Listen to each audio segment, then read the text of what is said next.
Hi, everyone. Thanks for tuning in to another episode of Midnight with God. My name is Brent Lord, and today I'm going to be reading from the book of Numbers.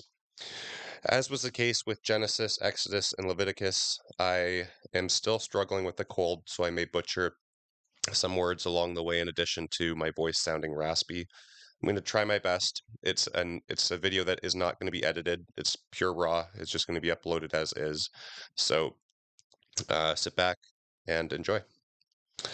So again, Book of Numbers, chapter 1. One day in the mid-spring, during the second year after Israel's departure from Egypt, the Lord spoke to Moses in the tabernacle in the wilderness of Sinai. He said, "Take a census of the whole community of Israel by their clans and families. List the names of all the men 20 years old or older who are able to go to war. You and Aaron are to direct the project, assisted by one family leader from each tribe." And then it goes on to list the tribes and names of the leaders chosen for the task. I'm just going to skip past that. Now Moses and Aaron and the chosen leaders called together the whole community of Israel on that very day. All the people were registered according to their ancestry by their clans and families. The men of Israel 20 years old or older were registered one by one, just as the Lord had commanded Moses.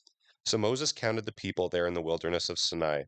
This is the number of men 20 years old or older who were able to go to war, each listed according to his own clan and family. And then it just goes off in numbers. These were the men counted by Moses and Aaron and the 12 leaders of Israel, all listed according to their ancestral descent. They were counted by families, all the men of Israel who were 20 years old or older and able to go to war. The total number was 603,550. But this total did not include the Levites, for the Lord had said to Moses, "Exempt the tribe of Levi from the census. Do not include them when you count the rest of the Israelites. You must put the Levites in charge of the tabernacle of the covenant, along with its furnishings and equipment. They must carry the tabernacle and its equipment as you travel, and they must care for it and camp around it. Whenever the tabernacle is moved, the Levites will take it down and set it up again. Anyone else who goes too near the tabernacle will be executed. Each tribe of Israel will have a designated camping area with its own family banner. But the Levites will camp around the tabernacle of the covenant to offer the people of Israel protection from the Lord's fierce anger. The Levites are responsible to stand guard around the tabernacle." So the Israelites did everything just as the Lord had commanded Moses. Then the Lord gave these instructions to Moses and Aaron. Each tribe will be assigned its own area in the camp, and the various groups will camp beneath their family banner. The tabernacle will be located at the center of these tribal compounds. The division of Judah, Issachar, and Zebulun are to camp towards the sunrise on the east side of the tabernacle beneath their family banners. These are the names of the tribes and their leaders, and it goes on to list them.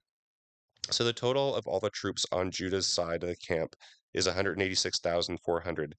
These three tribes are to lead the way, because there's three of the tribes listed above this, which I'm not going to read, are to lead the way whenever the Israelites travel to a new campsite. Then it goes on to list the tribes and the leaders of the others. Again, I'm not going to do that.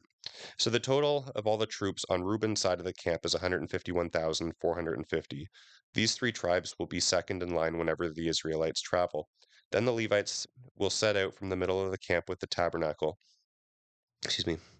All the tribes are to travel in the same order that they camp, each in position under the appropriate family banner. The divisions of Ephraim, Manasseh, and Benjamin are to camp at the west side of the tabernacle beneath their family banners. And then it goes on to list those ones as well. So the total of all the troops on the Ephraim side of the camp is 108,100, and they will follow the Levites in the line of march. The divisions of Dan, Asher, and Naphtali are to camp on the north side of the tabernacle beneath their family banners, and it goes on to list them. So the total of all the troops on Dan's side of the camp is 157,600. They are to bring up the rear whenever the Israelites move to a new campsite. In summary, the troops of Israel listed by their families totaled 603,550. The Levites were exempt from the census by the Lord's command to Moses. So the people of Israel did everything just as the Lord had commanded Moses. Each clan and family set up camp and marched under their banners exactly as the Lord had instructed them. This is the family line of Aaron and Moses as it was recorded when the Lord spoke to Moses on Mount Sinai. Aaron's sons were Nadab, the firstborn, Abihu, Eleazar, and Ithamar. They were anointed and set apart to minister as priests. But Nadab and Abihu died in the Lord's presence in the wilderness of Sinai when they burned before the Lord a different kind of fire than he had commanded. Since they had no sons, this left only Eleazar and Ithamar to serve as priests with their father Aaron. Then the Lord said to Moses, "Call forward the tribe of Levi and present them to Aaron the priest as his assistants.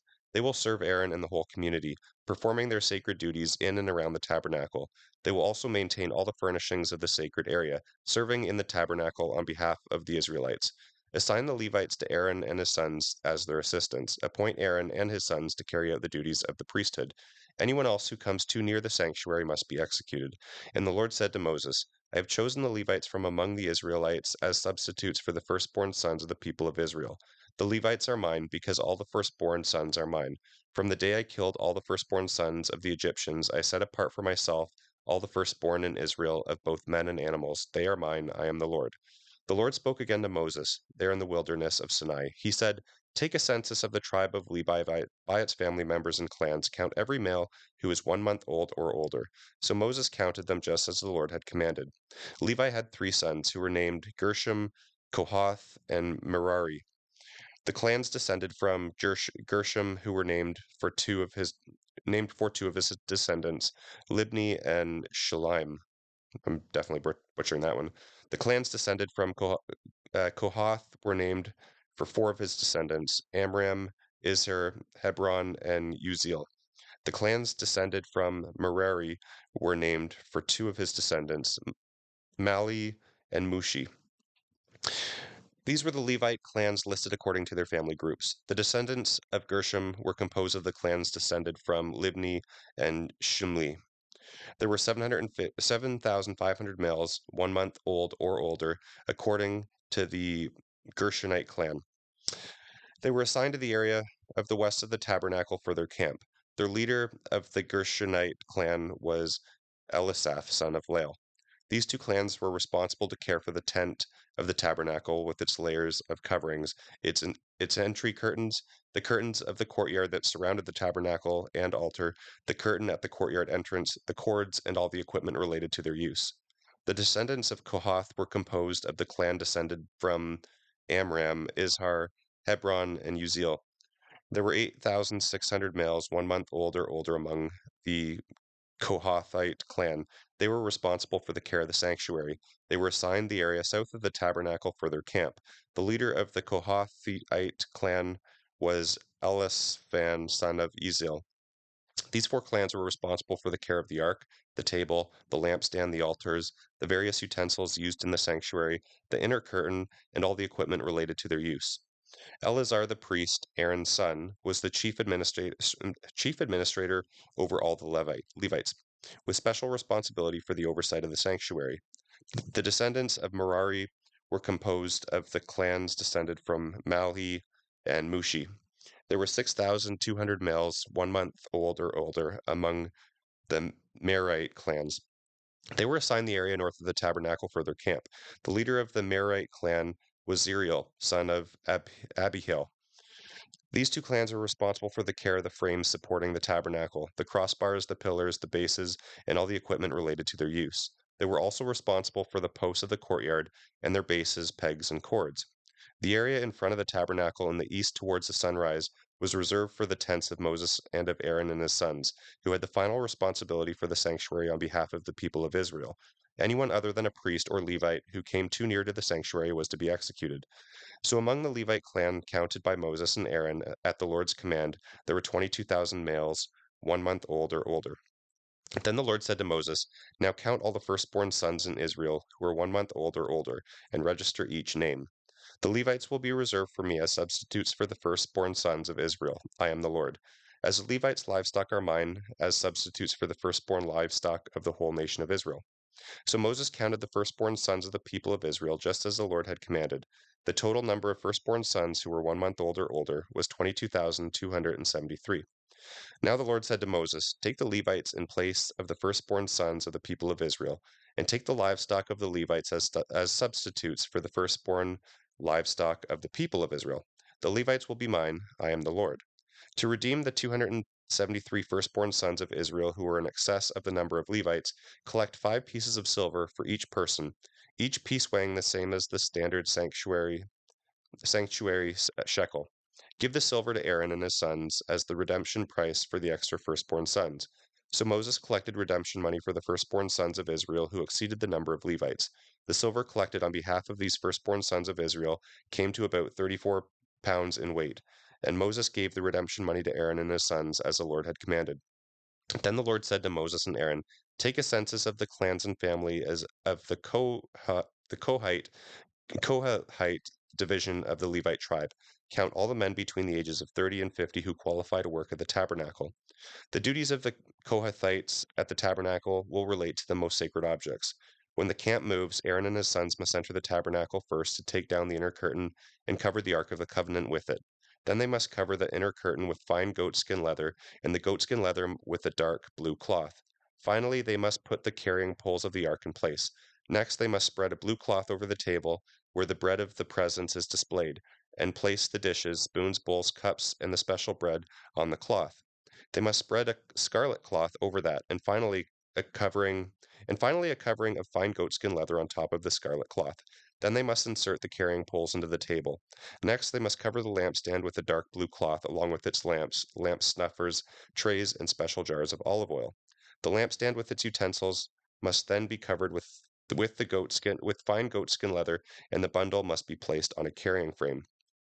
Aaron and his sons must also spread a dark blue cloth over the gold altar and cover this cloth with a covering of fine goatskin leather. Then they are to attach the carrying poles to the altar.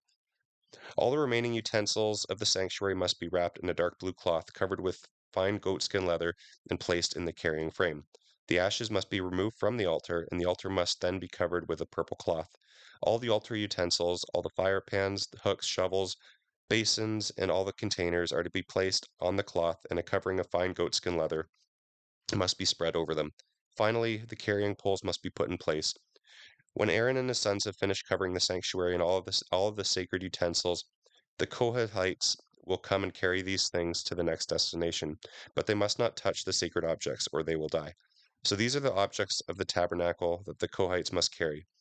Eleazar, son of Aaron the priest, will be responsible for the oil in the lampstand, the fragrance incense, the daily grain offerings, and the anointing oil. In fact, the supervision of the entire tabernacle and everything in it will be Eleazar's responsibility. Then the Lord said to Moses and Aaron, "Don't let the Kohite clans be destroyed from among the Levites. This is what you must do so they will live and not die when they approach the most sacred objects.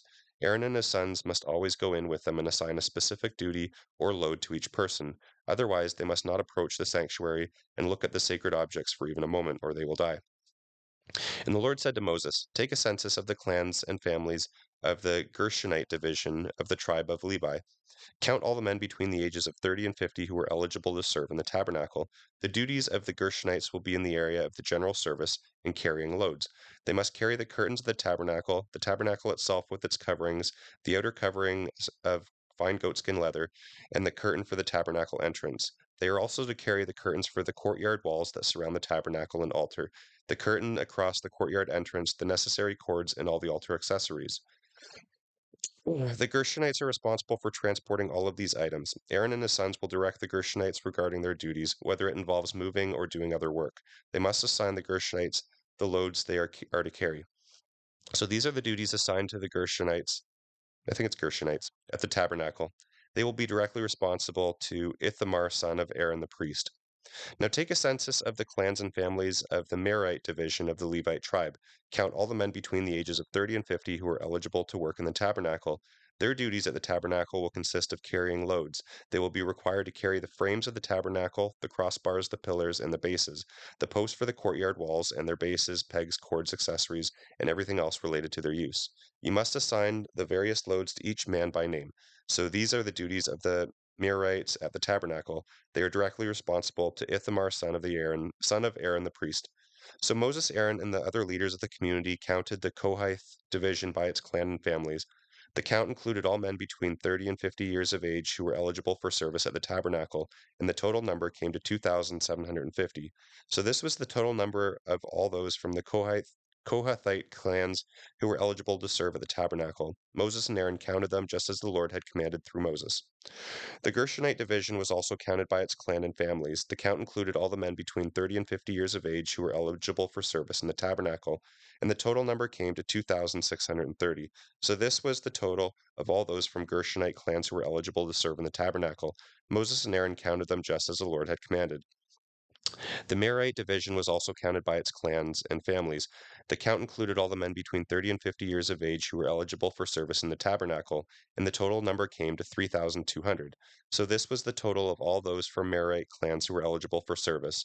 Moses and Aaron counted them just as the Lord had commanded through Moses. So Moses, Aaron, and the leaders of Israel counted all the Levites by their clans and families, all the men between 30 and 50 years of age who were eligible for service in the tabernacle and for its transportation, numbered 8,580. Each man was assigned his task and told what to carry, just as the Lord had commanded through Moses. And so the census was completed, just as the Lord had commanded Moses. The Lord gave these instructions to Moses: Command the people of Israel to remove anyone from the camp who has a contagious skin disease or a discharge, or who has been defiled by touching a dead person. This applies to men and women alike. Remove them so they will not defile the camp where I live among you. So the Israelites did just as the Lord had commanded, and removed such people from the camp. Then the Lord said to Moses, Give these instructions to the people of Israel. If any of the people, men or women, betray the Lord by doing wrong to another person, they are guilty. They must confess their sins and make full restitution for what they have done, adding a penalty of 20% and returning it to the person who was wronged. But if that person who is wronged is dead, and there are no near relatives to whom restitution can be made, it belongs to the Lord and must be given to the priest, along with a ram for atonement. All the sacred gifts that the Israelites bring to a priest will belong to him. Each priest may keep the sacred donations that he receives. And the Lord said to Moses, Say to the people of Israel, Suppose a man's wife goes astray and is unfaithful to her husband. Suppose she sleeps with another man, but there is no witness since she was not caught in the act.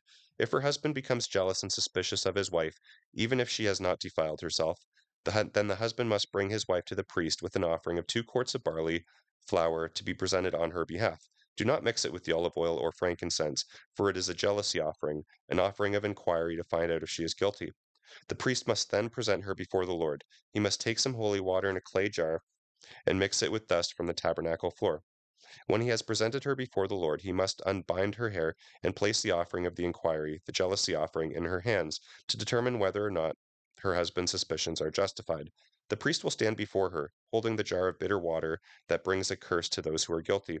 The priest will put the woman under oath and say to her, If no other man has slept with you, and you have not defiled yourself by being unfaithful, may you be immune from the effects of this bitter water that causes the curse.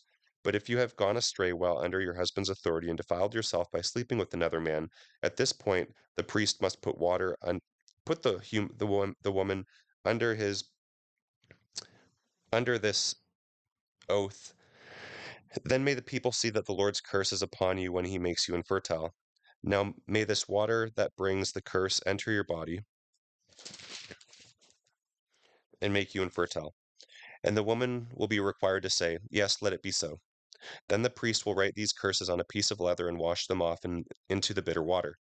He will then make the woman drink the bitter water, so it may bring on the curse and cause bitter suffering in cases of guilt. Then the priest will take the jealousy offering from the woman's hand, lift it up before the Lord, and carry it to the altar. He will take a handful as a token portion and burn it on the altar. Then he will require the woman to drink the water. If she has defiled herself by being unfaithful to her husband, the water that brings the curse will cause bitter suffering. She will become infertile, and her name will become a curse word among the people. But if she has not defiled herself and is pure, she will be unharmed and will still be able to have children. This is the ritual law for dealing with jealousy. If a woman defiles herself by being unfaithful to her husband, or if a man is overcome with jealousy and suspicion that his wife has been unfaithful, the husband must present his wife before the Lord, and the priest will apply this entire ritual law to her. The husband will be innocent of any guilt in this matter, but his wife will be held accountable for her sin. Then the Lord said to Moses, Speak to the people of Israel and give them these instructions. If some of the people, either men or women, take the special vow of a Nazarite, setting themselves apart to the Lord in a special way, they must give up wine and other alcoholic drinks. They must not use vinegar made from wine, they must not drink other fermented drinks or fresh grape juice, and they must not eat grapes or raisins. As long as they are bound by the Nazarite vow, They are not allowed to eat or drink anything that comes from a grapevine, not even the grape seeds or skins. They must never cut their hair throughout the time of their vow, for they are holy and set apart for the Lord. This is why they must let their hair grow long, and they may not go near a dead body during the entire period of their vow to the Lord, even if their own father, mother, brother, or sister has died. They must not defile the hair on their head, because it is a symbol of their separation to God. This applies as long as they are set apart to the Lord. If their hair is defiled because someone suddenly falls dead beside them, they must wait for 7 days and then shave their heads. Then they will be cleansed from their defilement. On the 8th day, they must bring 2 turtle doves or 2 young pigeons to the priest at the entrance of the tabernacle. The priest will offer one of the birds for a sin offering and the other for a burnt offering. In this way, he will make atonement for the guilt they incurred from the dead body. Then they must renew their vow that day and let their hair begin to grow again. The days of their vow that were completed before their defilement no longer count. They must rededicate themselves to the Lord for the full term of their vow, and each must bring a 1 year old male lamb for a guilt offering. This is the ritual law of the Nazarites. At the conclusion of their time of separation as Nazarites, they must each go to the entrance of the tabernacle and offer these sacrifices to the Lord: a 1 year old male lamb without defects for a burnt offering, a 1 year old female lamb without defects for a sin offering, a ram without defect for a peace offering, a basket of bread made without yeast, cakes of choice flour mixed with olive oil, and wafers spread with olive oil, along with their prescribed grain offerings and drink offerings.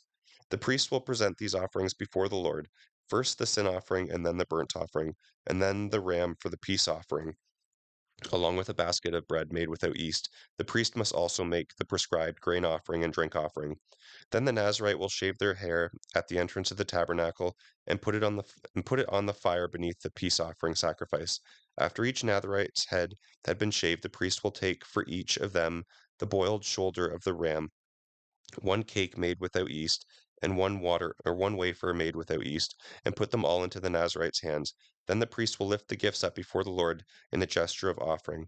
These are holy portions for the priest, along with the breast and thigh pieces that were lifted up before the Lord. In this ceremony, the Nazarites may drink. After this ceremony, the Nazarites may drink wine. This is the ritual law of the Nazarites. If any Nazarites has vowed to give the Lord anything else beyond what is required by their normal Nazarite vow, they must fulfill that special vow exactly as they had promised. Then the Lord said to Moses, "Instruct Aaron and his sons to bless the people of Israel with this special blessing. May the Lord bless you and protect you. May the Lord smile on you and be gracious to you. May the Lord show you his favor and give you peace." This is how Aaron and his sons will designate the Israelites as my people, and I myself will bless them. On the day Moses set up the tabernacle, he anointed it again and set it apart as holy, along with its furnishings and the altar and its utensils. Then the leaders of Israel, the tribal leaders who had organized the census, came and brought their offerings. Together they brought 6 carts and 12 oxen. There was a cart for every 2 leaders and an ox for each leader. They presented these to the Lord in front of the tabernacle. Then the Lord said to Moses, "Receive their gifts and use these oxen and carts for the work of the tabernacle. Distribute them among the Levites according to the work they have to do. Sorry." So Moses presented the carts and oxen to the Levites. He gave 2 carts and 4 oxen to the Gershonite division for their work, and 4 carts and 8 oxen to the Merarite division for their work. All their work was done under the leadership of Ithamar, son of Aaron the priest, but he gave none of the carts or oxen to the Kohathite division, since they were required to carry the sacred objects of the tabernacle on their shoulders. The leaders also presented dedication gifts for the altar at the time it was anointed. Then they placed their gifts before the altar. The Lord said to Moses, "Let each leader bring his gift on a different day for the dedication of the altar." On the first day, the Nashron son of Amminadab, the leader of the tribe of Judah, presented his offering. The offering consisted of a silver platter weighing 3¼ pounds, of a silver basin, and about. Okay, so it just goes on to describe that, just different amounts. I'm just going to skip past that. Um, okay, so I'm just going to skip past this. It just goes on to the second day, the third day, just the offerings that were presented. And so again, this is Numbers chapter 7 if you wish to read into any of that. So this was the dedication offering for the altar brought by the leaders of Israel at the time it was anointed. Okay. Yeah. Again, it just goes. I'm just going to skip to chapter 8. The Lord said to Moses, "Tell Aaron that when he sets up the 7 lamps in the lampstand, he is to place them so their light shines forward." So Aaron did this. He set up the 7 lamps so they reflected their light forward, just as the Lord had commanded Moses. The entire lampstand, from its base to its decorative blossoms, was made of beaten gold. It was built according to the exact design the Lord had shown Moses. Then the Lord said to Moses, "Now set up the Levites apart from the rest of the people of Israel, and make them ceremonially clean. Do this by sprinkling them with the water of purification, and have them shave their entire body and wash their clothing. Then they will be ceremonially clean. Have them bring a young bull and a grain offering of choice flour mixed with olive oil, along with a second young bull for a sin offering. Then assemble the whole community of Israel and present the Levites at the entrance of the tabernacle. When you bring the Levites before the Lord, the people of Israel must lay their hands on them. Aaron must present the Levites to the Lord as a special offering from the people of Israel, thus dedicating them to the Lord's service. Next, the Levites will lay their hands on the heads of the young bulls and present them to the Lord. One of them will be for a sin offering and the other for a burnt offering to make atonement for the Levites. Then have the Levites stand in front of Aaron and his sons and present them as a special offering to the Lord. In this way, you will set the Levites apart from the rest of the people of Israel, and the Levites will belong to me. After this, they may go in and out of the after this, they may go in and out of the tabernacle to do their work, because you have purified them and presented them as a special offering. Of all the people of Israel, the Levites are reserved for me. I have claimed them for myself in place of the firstborn sons of the Israelites. I have taken the Levites as their substitutes. For all the firstborn males among the people of Israel are mine, both people and animals. I set them apart for myself on the night I killed the firstborn sons of the Egyptians. Yes, I claim the Levites in place of all the firstborn sons of Israel. All the Isra- all of the Israelites, I have assigned the Levites to Aaron and his sons. And all of the Israelites I have assigned the Levites to Aaron and his sons. They will serve in the tabernacle on behalf of the Israelites and make atonement for them, so no plague will strike them when they approach the sanctuary. So Moses, Aaron, and the whole community of Israel dedicated the Levites, carefully following all of the Lord's instructions to Moses. The Levites purified themselves and performed the rite of atonement over them to purify them. Sorry. The Levites purified themselves and washed their clothing, and Aaron presented them to the Lord as a special offering. He then performed the rite of atonement over them to purify them. From then on, the Levites went into the tabernacle to perform their duties, helping Aaron and his sons.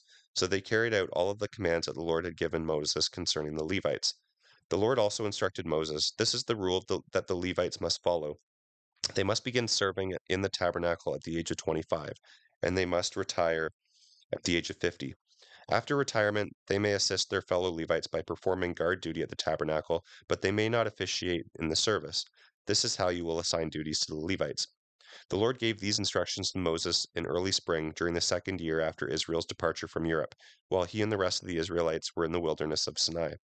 Tell the Israelites to celebrate the Passover at the proper time, at twilight on the appointed day in early spring. Be sure to follow all my laws and regulations concerning the celebration.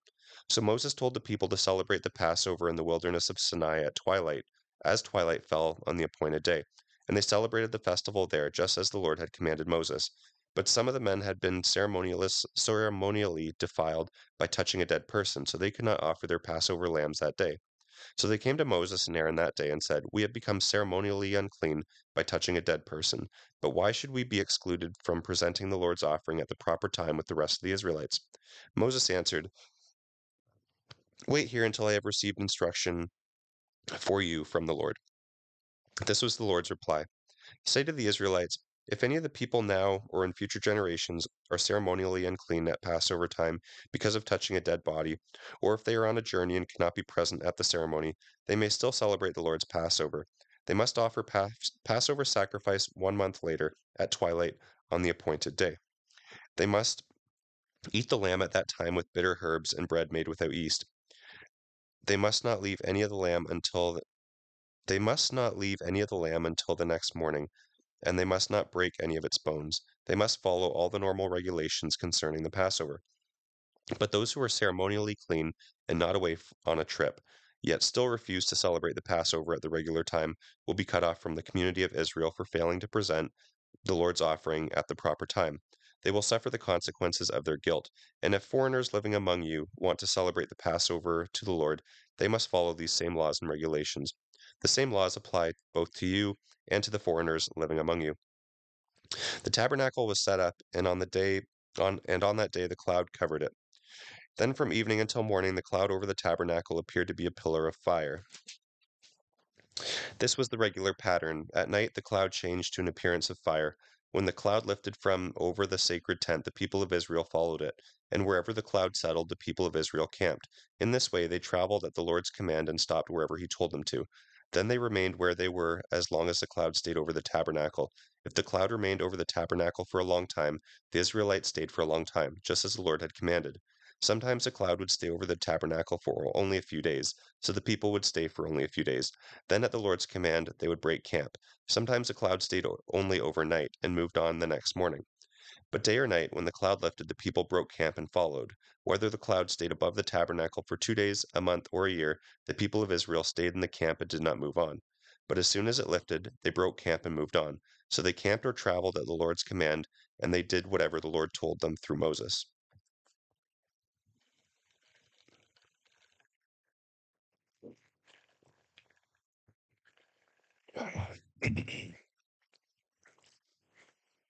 Hopefully, I'm doing all right. Am I reading? Now the Lord said to Moses, make 2 trumpets of beaten silver to be used for summoning the people to assemble for signaling the breaking of the camp. When both trumpets are blown, the people will know that they are to gather before you at the entrance of the tabernacle. But if only one is blown, then only the leaders of the tribe of Israel will come to you. When you sound the signal to move on, the tribes of the east side of the tabernacle will break camp and move forward. Then you sound the signal, then, or sorry, when you sound the signal a second time, the tribes on the south will follow. You must sound short blasts to signal moving on. But when you call the people to an assembly, blow the trumpets using a different signal. Only the priests, Aaron's descendants, are allowed to blow the trumpets.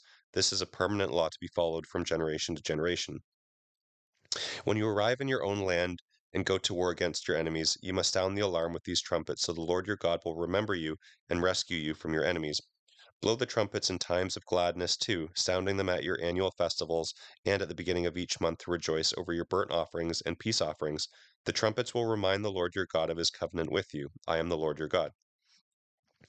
One day in mid-spring, during the second year after Israel's departure from Egypt, the cloud lifted from the tabernacle of the covenant. So the Israelites set out from the wilderness of Sinai and traveled on in stages until the cloud stopped in the wilderness of Paran. When the time to move arrived, the Lord gave the order through Moses. The tribes that camped with Judah headed the march with their banner under the leadership of Nahshon son of Amminadab. The tribe of Issachar was led by Nathaniel son of Zar. The tribe of Zebulun was led by Elab son of Helon. Then the tabernacle was taken down, and the Gershonite and Merarite divisions of the Levites were next in the line of march, carrying the tabernacle with them. Then the tribes that camped with Reuben set out with their banner under the leadership of Eleazar son of Shedeur. The tribe of Simeon was led by Shallum son of, I'm not even going to try that one. The tribe of Gad was led by Elisaph son of Duel. Next came the Kohathite division of the Levites carrying the sacred objects from the tabernacle. When they arrived at the next camp, the tabernacle would already be set up at its new location. Then the tribes that camped with Ephraim set out with their banner under the leadership of Elisham son of Ammihud. The tribe of Manasseh was led by Gamaliel son of Pedazar. The tribe of Benjamin was led by Abidan son of Gideoni. The tribe of Benjamin was led by Abidan son of Gideon. Last of all, the tribes that camped with Dan set out under their banner. They served as the rear guard for all the tribal camps. The tribe of Dan headed this group under the leadership of Aziar son of Amesh.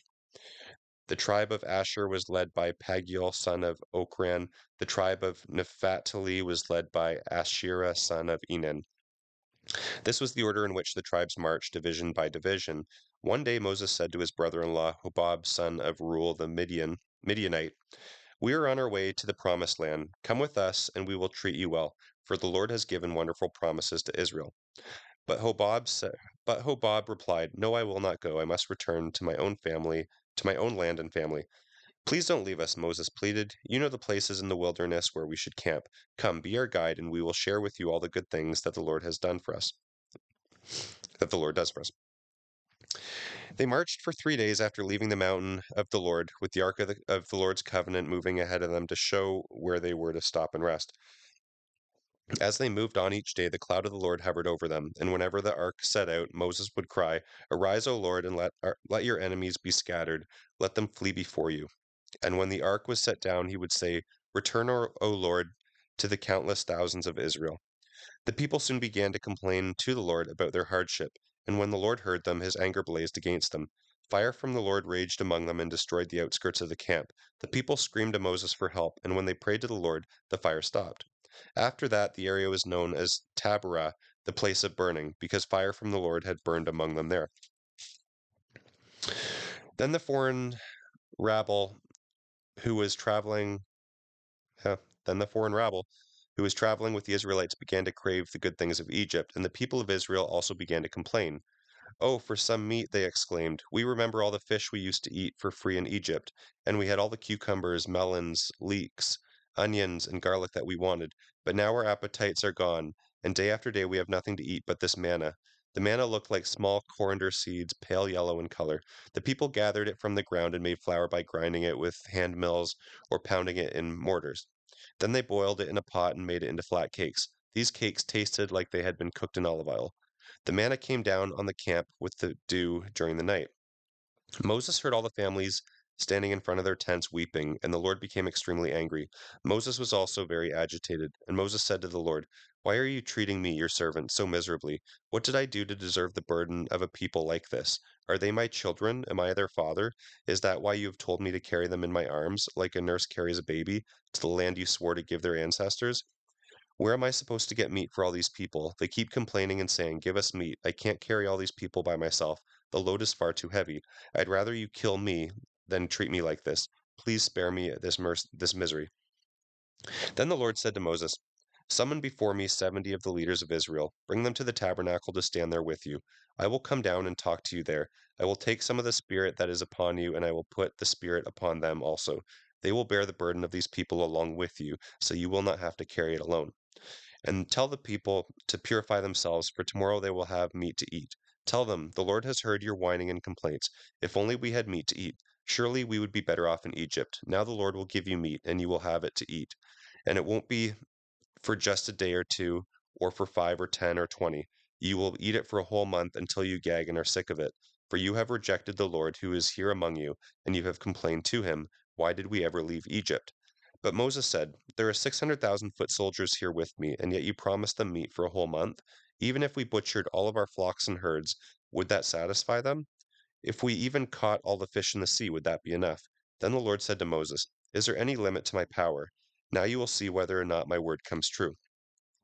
So Moses went out and reported the Lord's words to the people. Then he gathered the 70 leaders and stationed them around the tabernacle. And the Lord came down in the cloud and spoke to Moses. He took some of the spirit that was upon Moses and put it on the 70 leaders. They prophesied about this as the spirit rested upon them, but that was the only time this happened. Two men, Eldad and Medad, were still in the camp when the spirit rested upon them.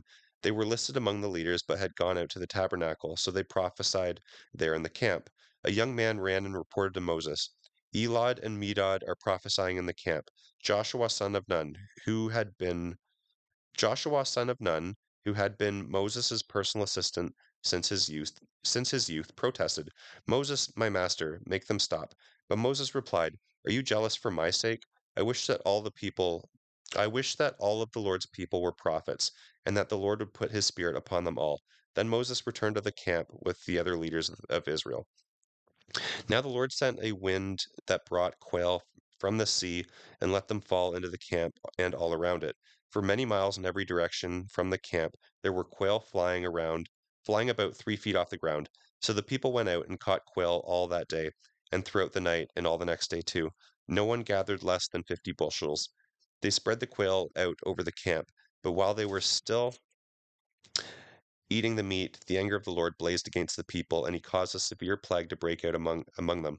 So that place was called Kibra Hativa, the graves of the graves of craving, because they buried the people there who had craved meat from Egypt.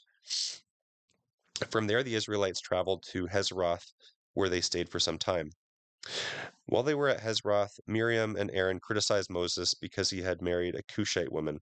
They said, "Has the Lord spoken only through Moses? Hasn't he spoken through us too?" But the Lord heard them. Now Moses was more humble than any other person on earth. So immediately the Lord called to Moses, Aaron, and Miriam and said, "Go out to the tabernacle, all three of you." And the three of them went out. Then the Lord descended in the pillar of cloud and stood at the entrance of the tabernacle. Aaron and Miriam he called, and they stepped forward. And the Lord said to them, "Now listen to me. Even with prophets, I, the Lord, communicate by visions and dreams. But this is not how I communicate with my servant Moses. He is entrusted with my entire house. I speak to him face to face, directly, and not in riddles. He sees the Lord as he is. Should you not be afraid to criticize him?" The Lord was furious with them, and he departed. As the cloud moved above the tabernacle, Miriam suddenly became white as snow with leprosy. When Aaron saw what had happened, he cried out to Moses, "Oh, my Lord, please don't punish us for the sin we have so foolishly committed. Don't let her be like a stillborn baby, already decayed at birth." So Moses cried out to the Lord, "Heal her, O God, I beg you." And the Lord said to Moses, "If her father had spit in her face, wouldn't she have been defiled for 7 days? Banish her from the camp for 7 days, and after that she may return." So Miriam was excluded from the camp for 7 days, and the people waited until she was brought back before they traveled again. Then they left Hazeroth and camped in the wilderness of Paran. The Lord now said to Moses, "Send men to explore the land of Canaan, the land I am giving to Israel. Send one leader from each of the 12 ancestral tribes." So Moses did as the Lord commanded him. He sent out 12 men, all tribal leaders of Israel, from their camp in the wilderness of Paran.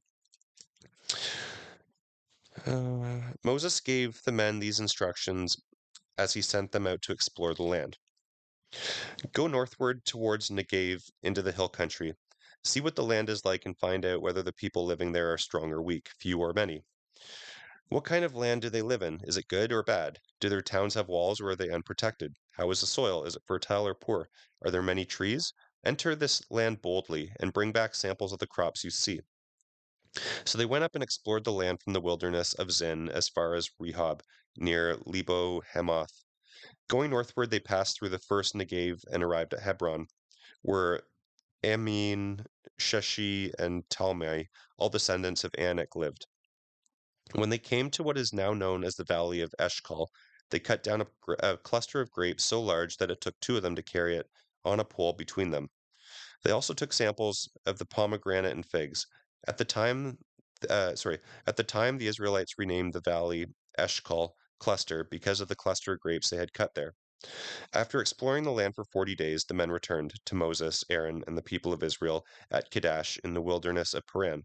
They reported to the whole community what they had seen and showed them the fruit that they had taken from the land. This was their report to Moses. "We arrived in the land you sent us to see, and it is indeed a magnificent country, a land flowing with milk and honey. Here is some of its fruit as proof. But the people living there are powerful, and their cities and towns are fortified and very large. We also saw descendants of Anak who are living there. The Amalekites live in the Negev, and the Hittites, Jebusites, and Amorites live in the hill country.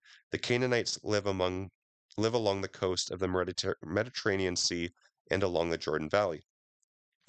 But Caleb tried to encourage the people as they stood before Moses. "Let's go at once to take the land," he said. "We can certainly conquer it." But the other men who had explored the land with him answered, "We can't go up against them. They are stronger than we are." So they spread discouraging reports about the land among the Israelites. "The land we explored will swallow up anyone who go to live there. All the people we saw were huge. We even saw giants there, the descendants of Anak. We felt like grasshoppers next to them, and that's what we look like to them."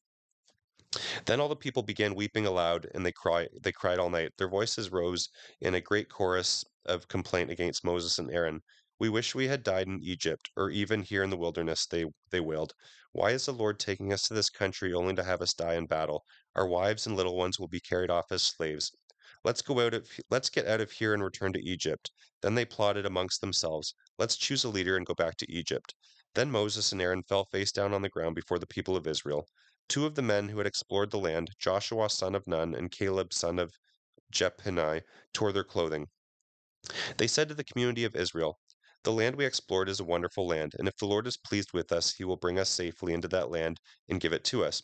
It is a rich land flowing with milk and honey, and he will give it to us. Do not rebel against the Lord, and do not be afraid of the people of the land. They are only helpless prey to us. They have no protection, but the Lord is with us. Don't be afraid of them." But the whole community began to talk about stoning Joshua and Caleb.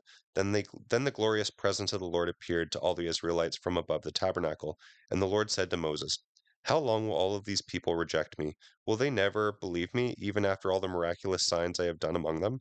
I will disown them and destroy them with a plague. Then I will make you into a nation for greater and might. Then I will make you into a nation far greater and mightier than they are."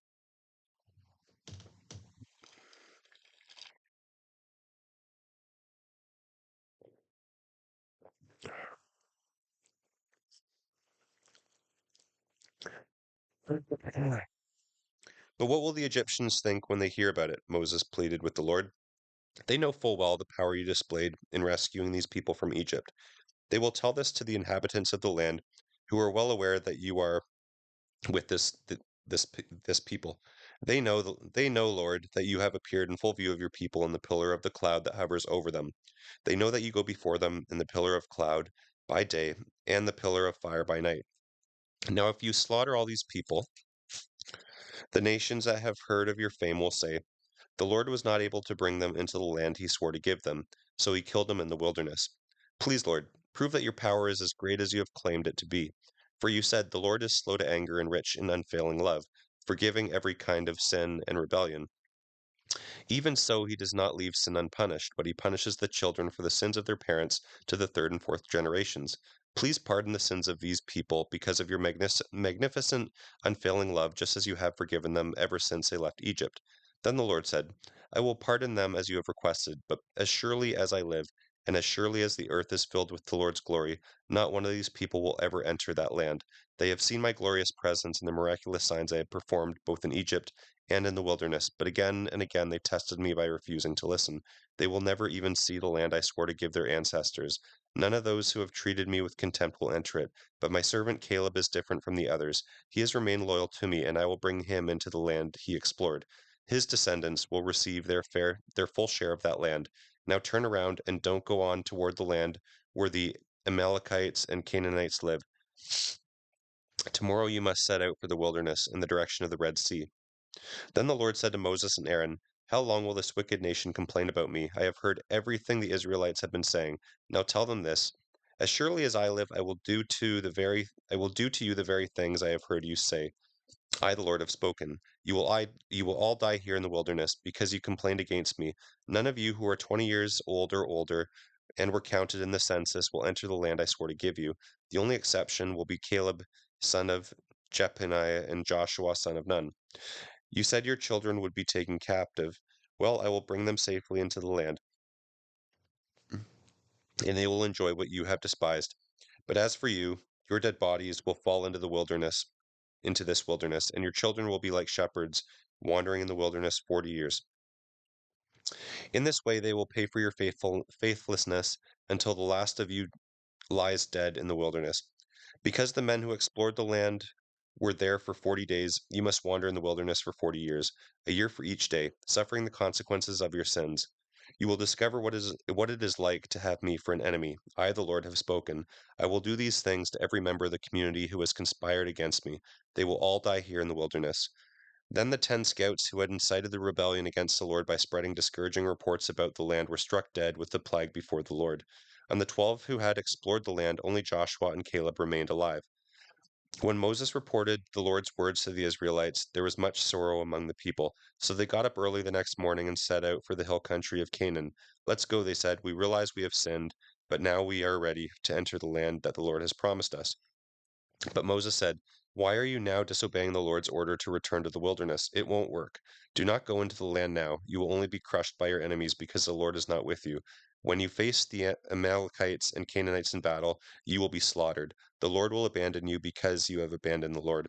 But the people pushed ahead towards the hill country of Canaan, despite the fact that neither Moses nor the ark of the Lord's covenant had left the camp. Then the Amalekites and the Canaanites who lived in those hills came down and attacked them and chased them as far as Hormah. The Lord told Moses to give these instructions to the people of Israel. When you finally settle in the land I am going to give you, and when you want to please the Lord with a burnt offering or any other offering given by fire, the sacrifice must be an animal from your flocks of sheep and goats, or from your herds and cattle. When it is an ordinary burnt offering, a sacrifice to fulfill a vow, a freewill offering, or a special sacrifice at any of the annual festivals, whoever brings it must also give to the Lord a grain offering of 2 quarts of choice flour mixed with 1 quart of olive oil. For each lamb offered as a whole burnt offering, you must also present 1 quart of wine for a drink offering. If the sacrifice is a ram, give 3 quarts of choice flour mixed with 2.5 pints of olive oil, and give 2.5 pints of wine for a drink offering. This sacrifice will be very pleasing to the Lord. When you present a young bull as a burnt offering or a sacrifice in fulfillment of a special vow or as a peace offering to the Lord, then the grain offering accompanying it must also include 5 quarts of choice flour mixed with 2 quarts of olive oil, plus 2 quarts of wine for the drink offering. This will be an offering made by fire, very pleasing to the Lord. These are the instructions for what is to accompany each sacrificial bull, ram, lamb, or young goat. Each of you must do with each offering you present. Each of you must do this with each offering you present. If you native Israelites want to present an offering by fire that is pleasing to the Lord, you must follow all of these instructions. And if any foreigner living among you wants to present an offering by fire pleasing to the Lord, they must follow the same procedures. Native Israelites and foreigners are the same before the Lord and are subject to the same laws. This is a permanent law for you. The same instructions and regulations will apply both to you and to the foreigners living among you. The Lord also said to Moses at this time, Give the people of Israel the following instructions. When you arrive in the land where I am taking you, you will eat from the crops that grow there, but you must set some aside as a gift to the Lord. Present a cake from the first of the flour you grind and set it aside as a gift, and do this with the first grain from the threshing floor. Throughout the generations to come, you are to present this offering to the Lord each year from the first of your ground flour. But suppose some of you unintentionally fail to carry out these commands that the Lord has given you through Moses, and suppose some of your descendants in the future fail to do everything the Lord has commanded through Moses. If the mistake was done unintentionally and the community was unaware of it, the whole community must present a young bull for a burnt offering. It will be pleasing to the Lord, and it must be offered along with the prescribed grain offerings and drink offering, and with 1 male goat for a sin offering. With it, the priest will make an atonement for the whole community of Israel, and they will be forgiven, for it was an unintentional sin, and they have corrected it with their offering given to the Lord by fire and by their sin offering. The whole community of Israel will be forgiven, including the foreigners living among you, for the entire population was involved in the sin. If the unintentional sin was committed by an individual, the guilty person must bring a 1-year-old female goat for a sin offering, and the priest will make an atonement for the guilty person before the Lord, and that person will be forgiven. This same law applies to both native Israelites and foreigners living among you.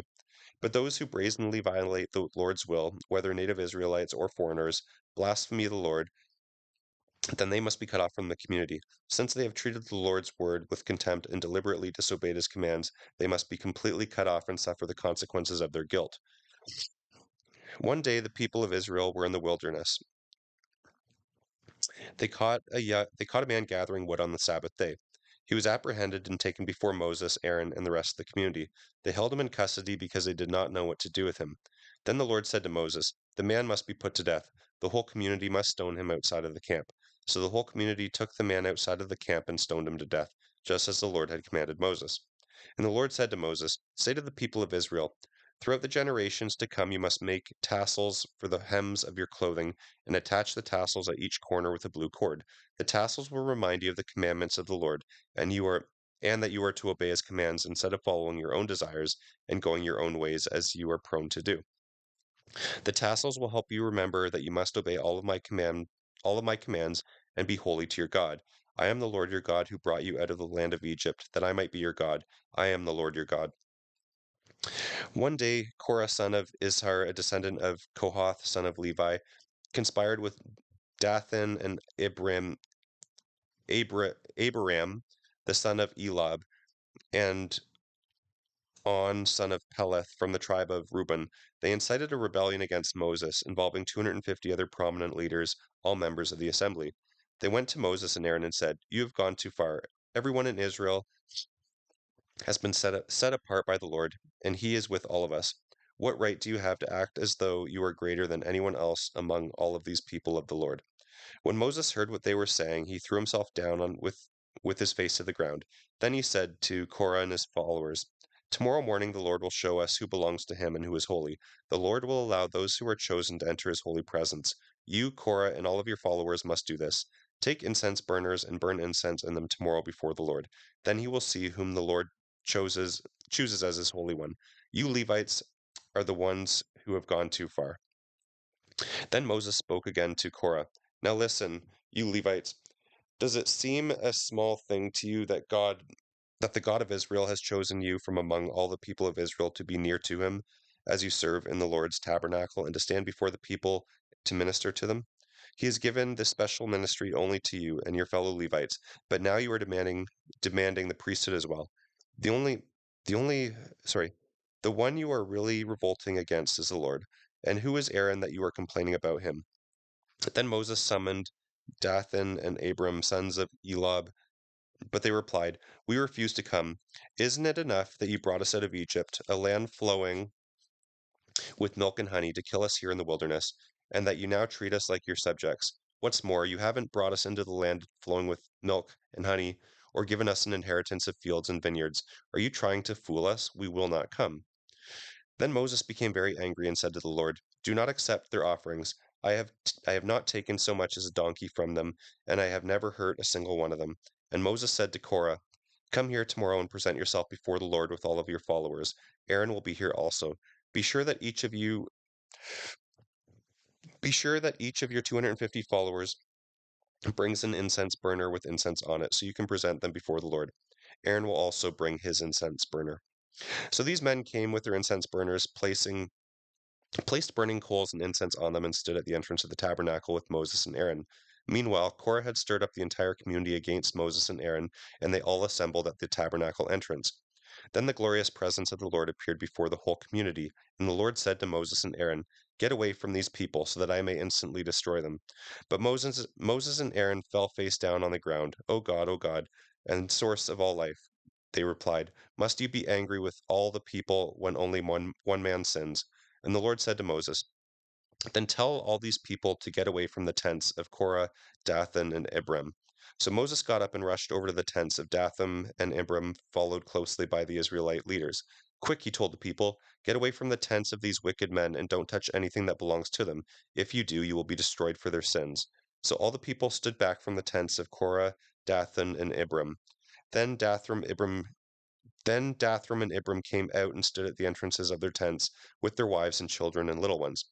And Moses said, "By this you will know that the Lord has sent me to do all these things I have done, for I have not done them on my own. If these men die a natural death, then the Lord has not sent me. But if the Lord performs a miracle and the ground opens up and swallows them and all their belongings, and they go down alive into the grave, then you will know that these men have despised the Lord." He had hardly finished speaking the words when the ground suddenly split open beneath them. The earth opened and swallowed the men along with their households and their followers who were standing with them, and everything they owned. So they went down alive into the grave along with their belongings. The earth closed over them, and they all vanished. All of the people of Israel fled as they heard their screams, fearing that the earth would swallow them up too. Then fire blazed forth from the Lord and burned up the 250 men who were offering incense. And the Lord said to Moses, "Tell Eleazar, son of Aaron, the priest, to pull all of the incense burners from the fire, for they are holy. Also tell him to scatter the burning incense from the burners of these men who have sinned at the cost of their lives. He must then hammer the metal of the incense burners into a sheet as a covering for the altar, for these burners have become holy because they were used in the Lord's presence. The altar covering them, the altar covering will then serve as a warning to the people of Israel."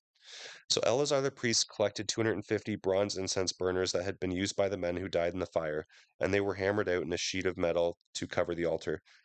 This would warn the Israelites that no unauthorized man No one who was not a descendant of Aaron should ever enter the Lord's presence to burn incense.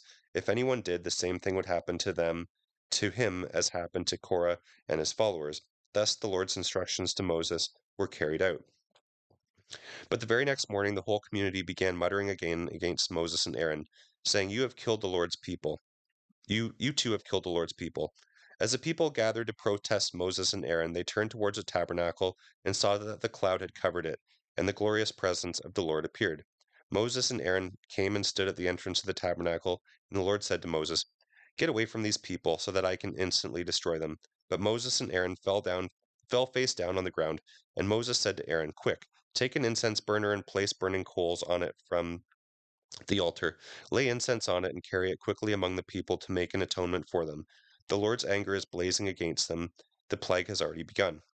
Aaron did as Moses told him and ran out among the people. The plague indeed had already begun, but Aaron burned the incense and made atonement for them. He stood between the living and the dead until the plague was stopped. But 14,700 people died in that plague, in addition to those who had died in the incident involving Korah. Then, because the plague had stopped, Aaron returned to Moses at the entrance of the tabernacle.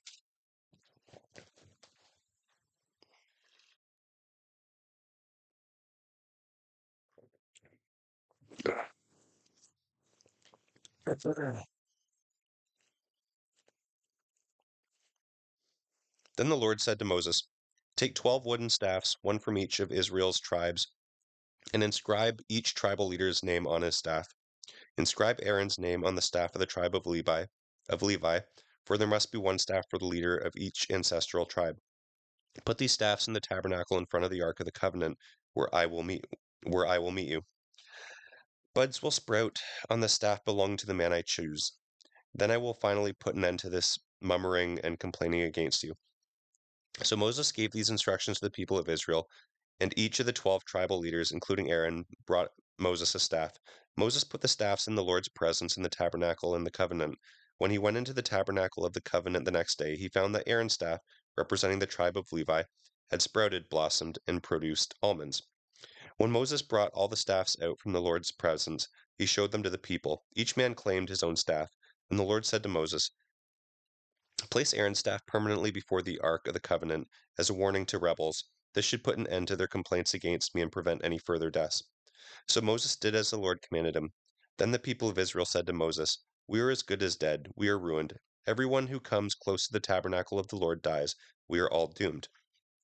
The Lord now said to Aaron, "You, your sons, and your relatives from the tribe of Levi will be held responsible for any offense related to the sanctuary, but you and your sons alone will be held liable for violations connected with the priesthood.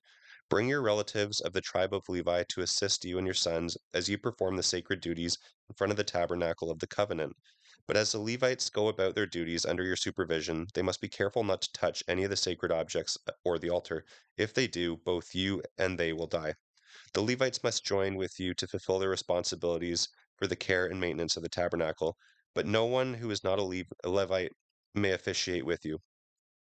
You yourselves must perform the sacred duties within the sanctuary and the altar. If you follow these instructions, the Lord's anger will never again blaze against the people of Israel. I myself have chosen your fellow Levites from among the Israelites to be your special assistants. They are dedicated to the Lord for the service in the tabernacle. But you and your sons, you and your sons, the priests, must personally handle all the sacred service associated with the altar and everything within the inner curtain. I am giving you the priesthood as your special gift of service. Any other person who comes too near the sanctuary will be put to death. The Lord gave these further instructions to Aaron. I have put the priests in charge of all the holy gifts that are to be brought to me by the people of Israel. I have given these offerings to you and your sons as your regular share. You are allotted the portions of the most holy offerings kept that is kept from the fire. From all the most holy offerings, including the grain offerings, sin offerings, and guilt offerings, that portion belongs to you and your sons. You must eat it as the most holy offering. All that all the males may eat of it, and you must treat it as most holy. All the other offerings presented to me by the Israelites by lifting them up before the altar also belong to you as your regular share. Any member of your family who is ceremonially clean, male and female alike, may eat of these offerings. I also give you the harvest gifts brought by the people as offerings to the Lord, the best of the olive oil, wine, and grain. All of the first fruits of the land that the people present to the Lord belong to you. Any member of your family who is ceremonially clean may eat this food. Whatever is specially set apart for the Lord also belongs to you. The firstborn of every mother, whether human or animal, that is offered to the Lord will be yours. But you must always redeem your firstborn son and the firstborn males of ritually unclean animals. Redeem them when they are 1 month old. The redemption price is 5 pieces of silver, each piece weighing the same as the standard sanctuary shekel. However, you may not redeem the firstborn of cattle, sheep, or goats. They are holy and have been set apart for the Lord. Sprinkle their blood on the altar and burn their fat as an offering given by fire, very pleasing to the Lord. The meat of these animals will be yours, just as the breast and right thigh that are presented by lifting them up before the altar. Yes, I am giving you all of these holy offerings that the people of Israel bring to the Lord. They are for you and your sons and daughters, to be eaten as your regular share. This is an unbreakable covenant between the Lord and you and your descendants. And the Lord said to Aaron, your priests will receive no inheritance of land or share of property among the people of Israel. I am your inheritance and your share. As for the tribe of Levi, your relatives, I will pay them for their service in the tabernacle with the tithes from the entire land of Israel. From now on, Israelites other than the priests and Levites are to stay away from the tabernacle. If they come too near, they will be judged guilty and die. The Levites must serve at the tabernacle, and they will be held responsible for any offenses against it. This is a permanent law among you. But the Levites will receive no inheritance of land among the Israelites, because I have given them the Israelites' tithes, which have been set apart as offerings to the Lord. This will be the Levites' share. That is why I say they will receive no inheritance of land among the Israelites. The Lord also told Moses, say this to the Levites, when you receive the tithes from the Israelites, give a tenth of the tithes you receive, a tithe of the title to the Lord as a gift. The Lord will consider this your harvest offering as though it were the first grain from your own threshing floor or wine from your own winepress. You must present 1/10 of the tithe received from the Israelites as a gift to the Lord. From this you must present the Lord's portion to Aaron the priest. Be sure to set aside the best portions of the gifts given to you as your gifts to the Lord. Also say to the Levites, when you present the best part, it will be considered as though it came from your own threshing floor or winepress. You Levites and your families may eat this food anywhere you wish, for it is your compensation for serving in the tabernacle. You will not be considered guilty for accepting the Lord's tithes if you give the best portion to the priests. But be careful not to treat the holy gifts of the people of Israel as though they were common. If you do, you will die.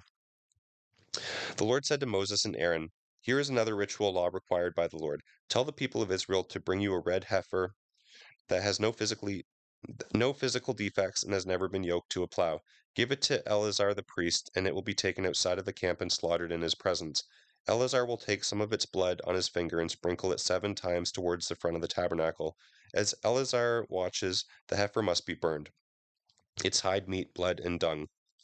Eleazar the priest must then take cedar wood, a hyssop branch, and scarlet thread and throw them into the fire where the heifer is burning. Then the priest must wash his clothes and bathe himself in water. Afterwards he may return to the camp, although he will remain ceremonially unclean until evening. The man who burns the animal must also wash his clothes and bathe in water, and he too will remain unclean until evening. Then someone who is ceremonially clean will gather up the ashes of the heifer and place them in a purified place outside of the camp. They will be kept there for the people of Israel to use in the water for the purification ceremony. This ceremony is performed for the removal of sin. The man who gathers up the ashes of the heifer must also wash his clothes, and he will remain ceremonially unclean until evening.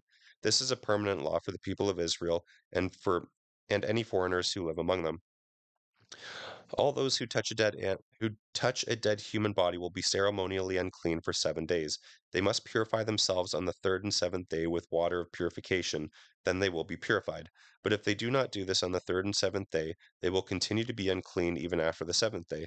All those who touch a dead body must and do not purify themselves in this proper way defile the Lord's tabernacle and will be cut off from the community of Israel. Since the water of purification was not sprinkled on them, their defilement continues. This is the ritual law that applies whenever someone dies in a tent. Those who enter that tent and those who were inside when the death occurred will be ceremonially unclean for 7 days.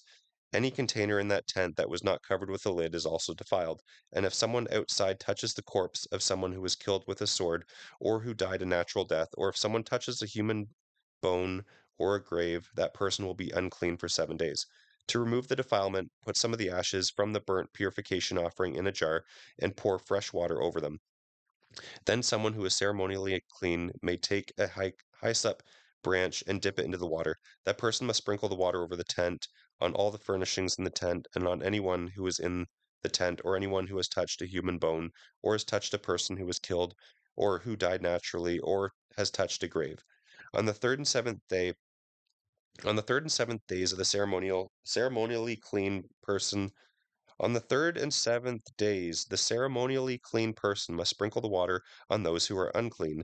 Then on the seventh day, the people being cleansed must wash their clothes and bathe themselves, and that evening they will be cleansed of their defilement.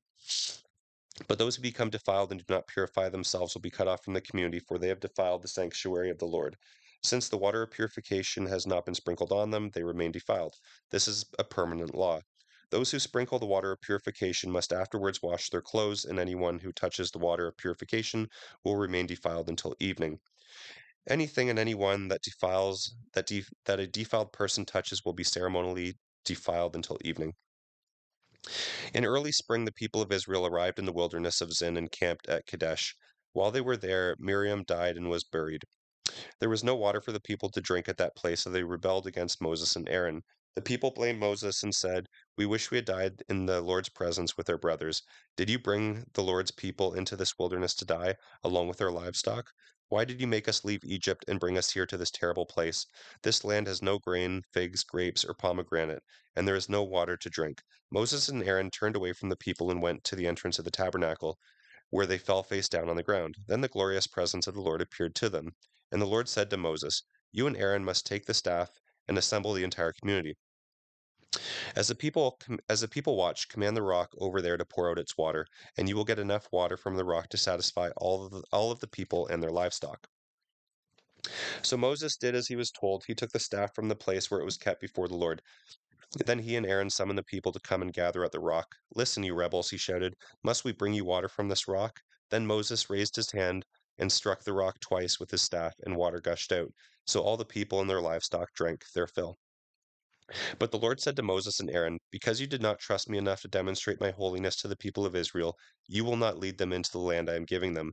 This place was known as the waters of Meribah, because it was where people of Israel argued with the Lord, and where he had and where he demonstrated his holiness among them. While Moses was at Kadesh, he sent ambassadors to the king of Edom with this message. "This message is from your relatives, the people of Israel. You know all the hardships we have gone through, and that our ancestors down to Egypt. We lived there for a long time. We lived there a long time and suffered as slaves to the Egyptians. But when we cried out to the Lord, he heard us and sent an angel who brought us out of Egypt. Now we are camped at Kadesh, a town in the border of your land. Please let us pass through your country. We will be careful not to go through your fields and vineyards. We won't even drink water from your wells. We will stay on the king's road and never leave it until we have crossed the opposite border." But the king of Edom said, "Stay out of my land, or I will meet you with an army." The Israelites answered, "We will stay on the main road. If any of our livestock drinks your water, we will pay for it. We only want to pass through your country and nothing else." But the king of Edom replied, "Stay out. You may not pass through our land." With with that, he mobilized his army and marched out to meet them with an imposing force. Because Edom refused to allow Israel to pass through their country, Israel was forced to turn around. The whole community of Israel left Kadesh as a group and arrived at Mount Hor. The Lord said to Moses and Aaron at Mount Hor on the border of the land of Edom. Yeah. Then the Lord said to Moses and Aaron at Mount Hor at the border of the land of Edom, "The time has come for Aaron to join his ancestors in death. He will not enter the land I am giving the people of Israel, because the two of you rebelled against my instructions concerning the waters of Meribah. Now take Aaron and his son Eleazar up Mount Hor. There you will remove Aaron's priestly garments and put them on Eleazar his son. Aaron will die there and join his ancestors." So Moses did as the Lord commanded. The three of them went up to Mount Hor together as the whole community watched. At the summit, Moses removed the priestly garments from Aaron and put them on Eleazar, Aaron's son. Then Aaron died there on top of the mountain, and Moses and Eleazar went back down. When the people realized that Aaron had died, all Israel mourned for him 30 days. The Canaanite king of Arad, who lived in Negev, heard that the Israelites were approaching on the road to Atharim. So he attacked the Israelites and took some of them as prisoners. When the people of Israel made this vow to the Lord, if you will help us conquer these people, if you will help us conquer these people, we will completely destroy all of their towns. The Lord heard their request and gave them victory over the Canaanites. The Israelites completely destroyed them and their towns, and the place has been called Hormah ever since. Then the people of Israel set out from Mount Hor, taking the road to the Red Sea to go around the land of Edom. But the people grew impatient along the way, and they began to murmur against God and Moses. Why have you brought us out of Egypt to die here in the wilderness? They complained. There is nothing to eat here and nothing to drink. So we hate this wretched manna, and we hate this wretched manna. So the Lord sent poisonous snakes among them, and many of them were bitten and died. Then the people came to Moses and cried out, We have sinned by speaking against the Lord and against you. Pray that the Lord will take away the snakes. So Moses prayed for the people.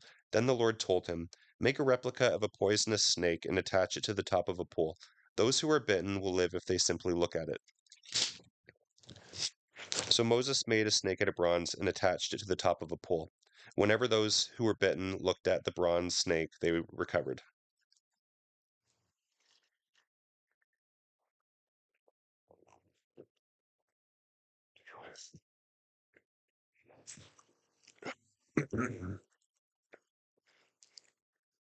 The Israelites traveled next to Oboth and camped there.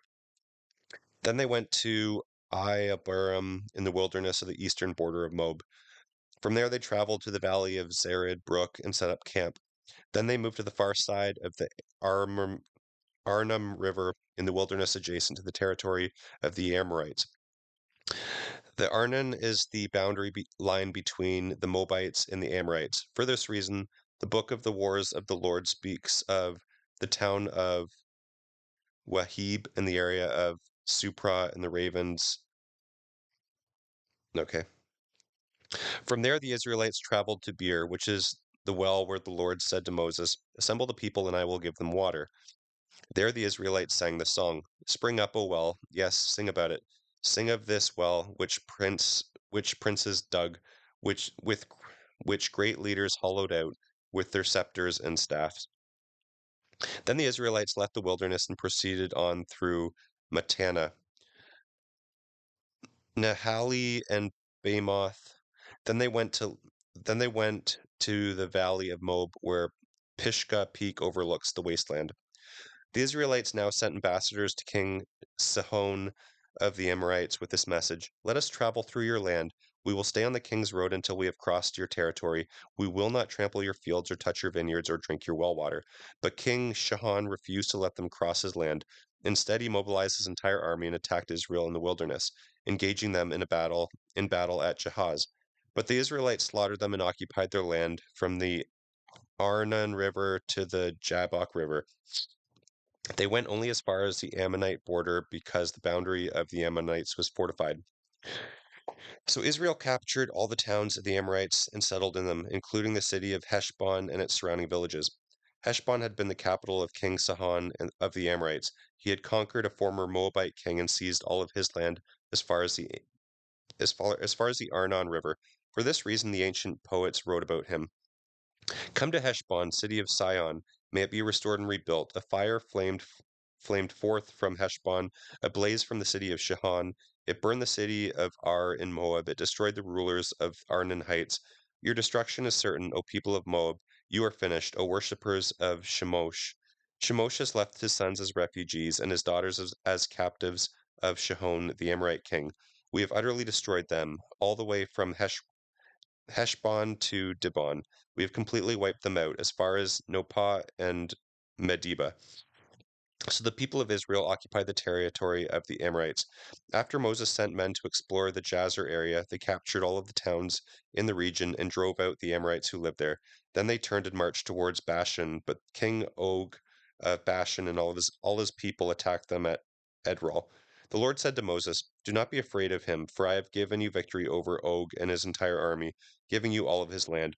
You will do the same thing to him as you did to King Shahan of the Amorites, who ruled in Heshbon. And Israel was victorious and killed King Og, his sons, and his subjects. Not a single survivor remained. Then Israel occupied their land.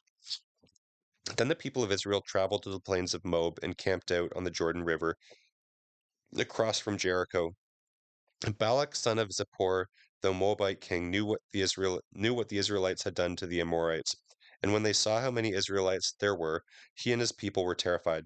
The king of Moab said to the leaders of Midian, "This mob will devour everything in sight, like an ox devours grass." So Balak, king of Moab, sent messages to Baal, Balaam, son of Bor, who was living in his native land of Pethor, near the Euphrates River. He sent this message to request that Balaam come in to help him. "A vast horde of people has arrived from Egypt. They cover the face of the earth and are threatening me. Please come and curse them for me because they are so numerous. Then perhaps I will be able to conquer them and drive them from the land. I know that blessings fall on the people you bless. I also know that the people you curse are doomed." Balak's messengers, officials of both Moab and Midian, set out and took money with them to pay Balaam to curse Israel. They went to Balaam and urgently explained to him what Balak wanted. "Stay here overnight," Balaam said. "In the morning I will tell you whatever the Lord directs me to say." So the officials from Moab stayed there with Balaam. That night God came to Balaam and asked him, "Who are these men with you?" So Balaam said to God, "Balak, son of Zippor, king of Moab, has sent me this message. A vast horde of people has come from Egypt and, and has spread out over the whole land. Come at once to curse them. Perhaps then I will be able to conquer them and drive them from the land." "Do not go with them," God told Balaam. "You are not to curse these people, for I have blessed them." The next morning Balaam got up and told Balak's officials, Go on home. The Lord will not let me go with you." So the Moabite officials returned to King Balak and reported, "Balaam refused to come with us." Then Balak tried again, and this time he sent larger numbers he sent a larger number of even more distinguished officials than those he had sent the first time. They went to Balaam and gave him this message. "This is what Balak, son of Zippor, says. Please don't let anything stop you from coming. I will pay you well and do anything you ask of me. Just come and curse these people for me." But Balaam answered them, "Even if Balak were to give me a palace filled with silver and gold, I would be powerless to do anything against the will of the Lord my God. But stay one more night to see if the Lord has anything else to say to me." That night God came to Balaam and told him, "Since these men have come for you, get up and go with them, but be sure to do only what I tell you to do." So the next morning Balaam saddled his donkey and started off with the Moabite officials. But God was furious that Balaam was going, so he sent the angel of the Lord to stand in the road to block his way. As Balaam and his servants were riding along, Balaam's donkey suddenly saw the angel of the Lord standing in the road with a drawn sword in his hand. The donkey bolted off the road into a field, but Balaam beat it and turned it back onto the road. Then the angel of the Lord stood at the place where the road narrowed between the two vineyard walls. When the donkey saw the angel of the Lord standing there, it tried to squeeze by and crush Balaam's foot against the wall. So Balaam beat the donkey again. Then the angel of the Lord moved further down the road and stood in the place so narrow that the donkey could not get by at all. This time, when the donkey saw the angel, it lay down under Balaam. In a fit of rage, Balaam beat it again with his staff. Then the Lord caused the donkey to speak. "What have I done to you that deserves your beating me these 3 times?" it asked Balaam. "Because you have made me look like a fool," Balaam shouted. "If I had a sword with me, I would kill you." "But I am the same donkey you always ride on," the donkey answered. "Have I ever done anything like this before?" "No," he admitted. Then the Lord opened Balaam's eyes, and he saw the angel of the Lord standing on the roadside with a drawn sword in his hand. Balaam fell to his face on the ground before him. "Why did you beat your donkey those 3 times?" the angel of the Lord demanded. "I have come to block your way because you are stubbornly resisting me." 3 times the donkey saw me and shed away. Otherwise, I would certainly have killed you by now and spared the donkey. Then Balaam confessed to the angel of the Lord, "I have sinned. I did not realize you were standing in the road to block my way. I will go back home if you are against my going." But the angel of the Lord told him, "Go with these men, but you may only say what I tell you to say." So Balaam went on with Balak's officials. Then King Balak heard that Balaam was on his way. He went out to meet him at the Moabite town of Arnon River at the border of his land. "Did I not send you an urgent invitation? Why didn't you come right away?" Balak asked Balaam. "Didn't you believe me when I said I would reward you richly?" Balaam replied, "I have come, but I have no power to say just anything. I will speak only the messages that God gives me. Then Balaam accompanied Balak and to Kiriathi, where the king sacrificed cattle and sheep. He sent portions of the meat to Balaam and the officials who were with him. The next morning, Balak took Balaam to Bamoth Baal. From there, he could see the people of Israel spread out below him. Balaam said to King Balak, "Build me 7 altars here and prepare 7 bulls and 7 rams for sacrifices." Balak followed his instructions, and the two of them sacrificed a young bull and a ram on each altar. Then Balaam said to Balak, stand by your burnt offering, and I will go see if the Lord will respond to me. Then I will tell you whatever he reveals to me. So Balaam went alone to the top of a hill, and God met him there. Balaam said to him, "I have prepared 7 altars and have sacrificed a young bull and a young ram on each altar." Then the Lord gave Balaam a message for King Balak and said, "Go back to Balak and tell him what I told you." When Balaam returned, the king was standing beside his burnt offerings with all of the officials of Moab. This was the prophecy Balaam delivered.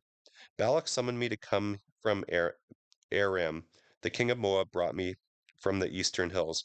"Come," he said, "curse Jacob for me. Come and announce Israel's doom." But how can I curse those whom God has not cursed? How can I condemn those who the Lord has not condemned? I see them from the cliff tops. I watch them from the hills. I see a people who live by themselves, set apart from other nations. Who can count Jacob's descendants, as numerous as dust?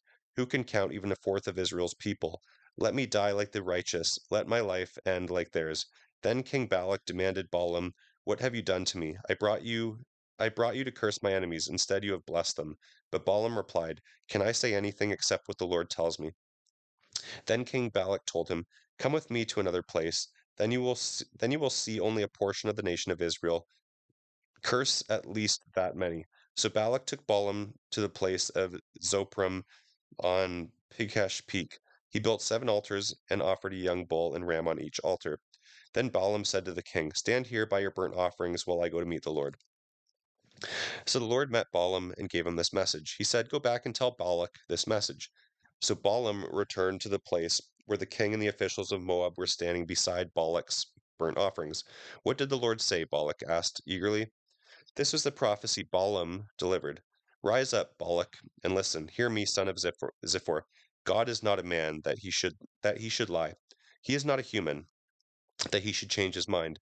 Has he ever spoken and failed to act? Has he ever promised and not carried it through? I received a command to bless. He has blessed, and I cannot reverse it. No misfortune is in sight for Jacob. No trouble is in store for Israel. For the Lord their God is with them. He has proclaimed their king. He has been proclaimed their king.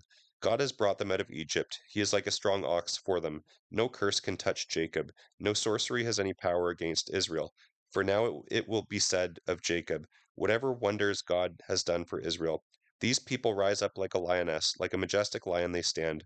They refuse to rest until they have feasted on prey, drinking the blood of the slaughtered. Then Balak said to Balaam, "If you aren't going to curse them, at least don't bless them." But Balaam replied, "Didn't I tell you that I must do whatever the Lord tells me?" Then King Balak said to Balaam, "Come, I will take you to yet another place. Perhaps it will please the Lord to let you curse them from there." So Balak took Balaam to the top of Mount Peor, overlooking the wasteland. Balaam again told Balak, "Build me 7 altars and prepare me 7 young bulls and 7 rams for sacrifice." So Balak did as Balaam ordered and offered a young bull and ram on each altar. By now, Balaam realized that the Lord intended to bless Israel, so he did not retort to divination as he often did. Instead, he turned and looked out over toward the wilderness, where he saw the people of Israel camped tribe by tribe. Then the Spirit of God came upon him, and this is the prophecy he delivered. This is a prophecy of Balaam, son of Bor, the prophecy of the man whose eyes see clearly, who hears the words of God, who sees a vision from the Almighty, who falls down with eyes wide open. How beautiful are your tents, O Jacob! How lovely are your homes, O Israel! They spread before me like groves of palms, like fruitful gardens by the riverside. They are like aloes planted by the Lord, like cedar beside the waters. Water will gush out in buckets. Their offspring are supplied with all they need. Their king will be greater than Agag. Their kingdom will be exalted. God brought them up from Egypt, drawing them like a wild ox. He devours all nations that oppose him, breaking their bones in pieces, shooting them with arrows. Like a lion, Israel crouches and lies down, like a lioness who dares to arouse her. Blessed is everyone who blesses you, O Israel, and cursed is everyone who curses you. King Balak flew into a rage against Balaam, and he angrily clapped his hands and shouted, I called you to curse my enemies, and said you have blessed them 3 times. Now get out of here, go back home. I had planned to reward you richly, but the Lord has kept you from your reward. Balaam told Balak, Don't you remember what I told your messengers? I said, Even if Balak were to give me a palace filled with silver and gold, I am powerless to do anything against the will of the Lord. I told you that I could only say what the Lord says. Now I am returning to my own people, but first let me tell you what the Israelites will do to your people in the future. This is the prophecy Balaam delivered. This is the message of Balaam son of Beor, the prophecy of the man whose eyes see clearly, who hears the words of God, who has knowledge from the Most High, who sees a vision from the Almighty, who falls down with eyes wide open. I see him, but not in the present time. I perceive him, but far in the distant future. A star will rise from Jacob, a scepter will emerge from Israel. It will crush the foreheads of Moab's people, cracking the skulls of the people of Sheath. Edom will be taken over, and Seir, its enemy, will be conquered. While Israel continues on in triumph, a ruler will rise in Jacob who will destroy the survivors of it. Then Balaam looked over at the people of Amalek and delivered this prophecy. Amalek was the greatest of nations, but its destiny is destruction. Then he looked over at the Canaanites and prophesied, You are strongly situated, your nest is set in the rocks. But the Kenites will be destroyed when Assyria takes you captive. Balaam concluded his prophecy by saying, Alas, who can survive when God does this? Ships will come from the coasts of Cyprus. They will oppress both Assyria and Eber, but they too will be utterly destroyed. Then Balaam and Balak returned to their homes. When the Israelites were camped at Acadia, some of the men defiled themselves by sleeping with the local Moabite women. These women invited them to attend their sacrifices to their gods, and soon the Israelites were feasting with them and worshiping the gods of Moab. Before long, Israel was joining in the worship of Baal the Poor, causing the Lord's anger to blaze against his people. The Lord issued the following command to Moses: Seize all of the ringleaders and execute them before the Lord in broad daylight, so his fierce anger will turn away from the people of Israel. So Moses ordered Israel's judges to execute everyone who had joined in worshiping Baal the Pure. Just then, one of the Israelite men brought a Midianite woman into the camp, right before the eyes of Moses and all the people, and they were weeping as they were weeping at the entrance to the tabernacle. When Phinehas, son of Ezar and grandson of Aaron the priest, saw this, he jumped up and left the assembly. Then he took a spear and rushed after the man into his tent. Phinehas thrust a spear all the way through the man's body and into the woman's stomach. So the plague against the Israelites was stopped, but not before 24,000 people had died. Then the Lord said to Moses, Phinehas, son of Eleazar and grandson of Aaron, the priest, had turned my anger away from the Israelites by displaying passionate zeal among them on my behalf. So I have stopped destroying all Israel as I had intended to do in my anger. So tell them I am making my special covenant of peace with him. In this covenant, he and his descendants will be priests for all time, because he was zealous for his God and made atonement for the people of Israel. The Israelite man killed with the Mennonite killed the Israelite man killed with the Midianite woman was named Zimri, son of Sauli, and leader of a family from the tribe of Simeon.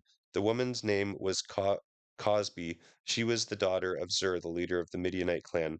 Then the Lord said to Moses, attack the Midianites and destroy them, because they assaulted you with deceit by tricking you into worshiping Baal the Poor, and because of Cosbi, the daughter of a Midianite leader, who was killed on the day of the plague at Por. Another drink.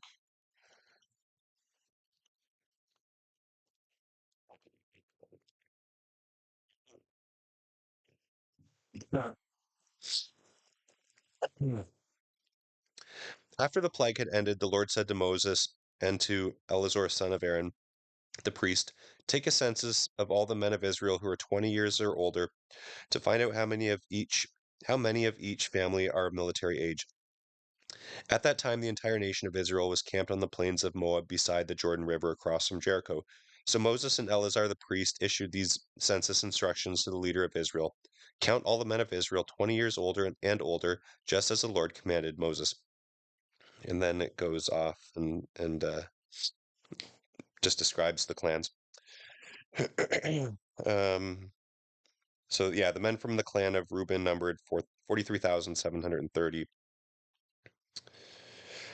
Paulo was the ancestor of Elab, and Elab was the father of Nemiel, Dahan, and Ibram. This Dathan and Ibram are the same community leaders who conspired with Korah against Moses and Aaron, defying the Lord. But the earth opened up and swallowed them, with Korah and 250 of their followers were destroyed that day by fire from the Lord. This served as a warning to the entire nation of Israel. However, the sons of Korah did not die that day. And then it goes on to, yeah, the different tribes and the numbers. I'm going to skip past this, but if you want to read it, it's um, chapter 26. Okay. All right, so I'm going to skip to chapter 27, Numbers chapter 27. One day a petition was presented by the daughters of Zelo, Zelophehad something.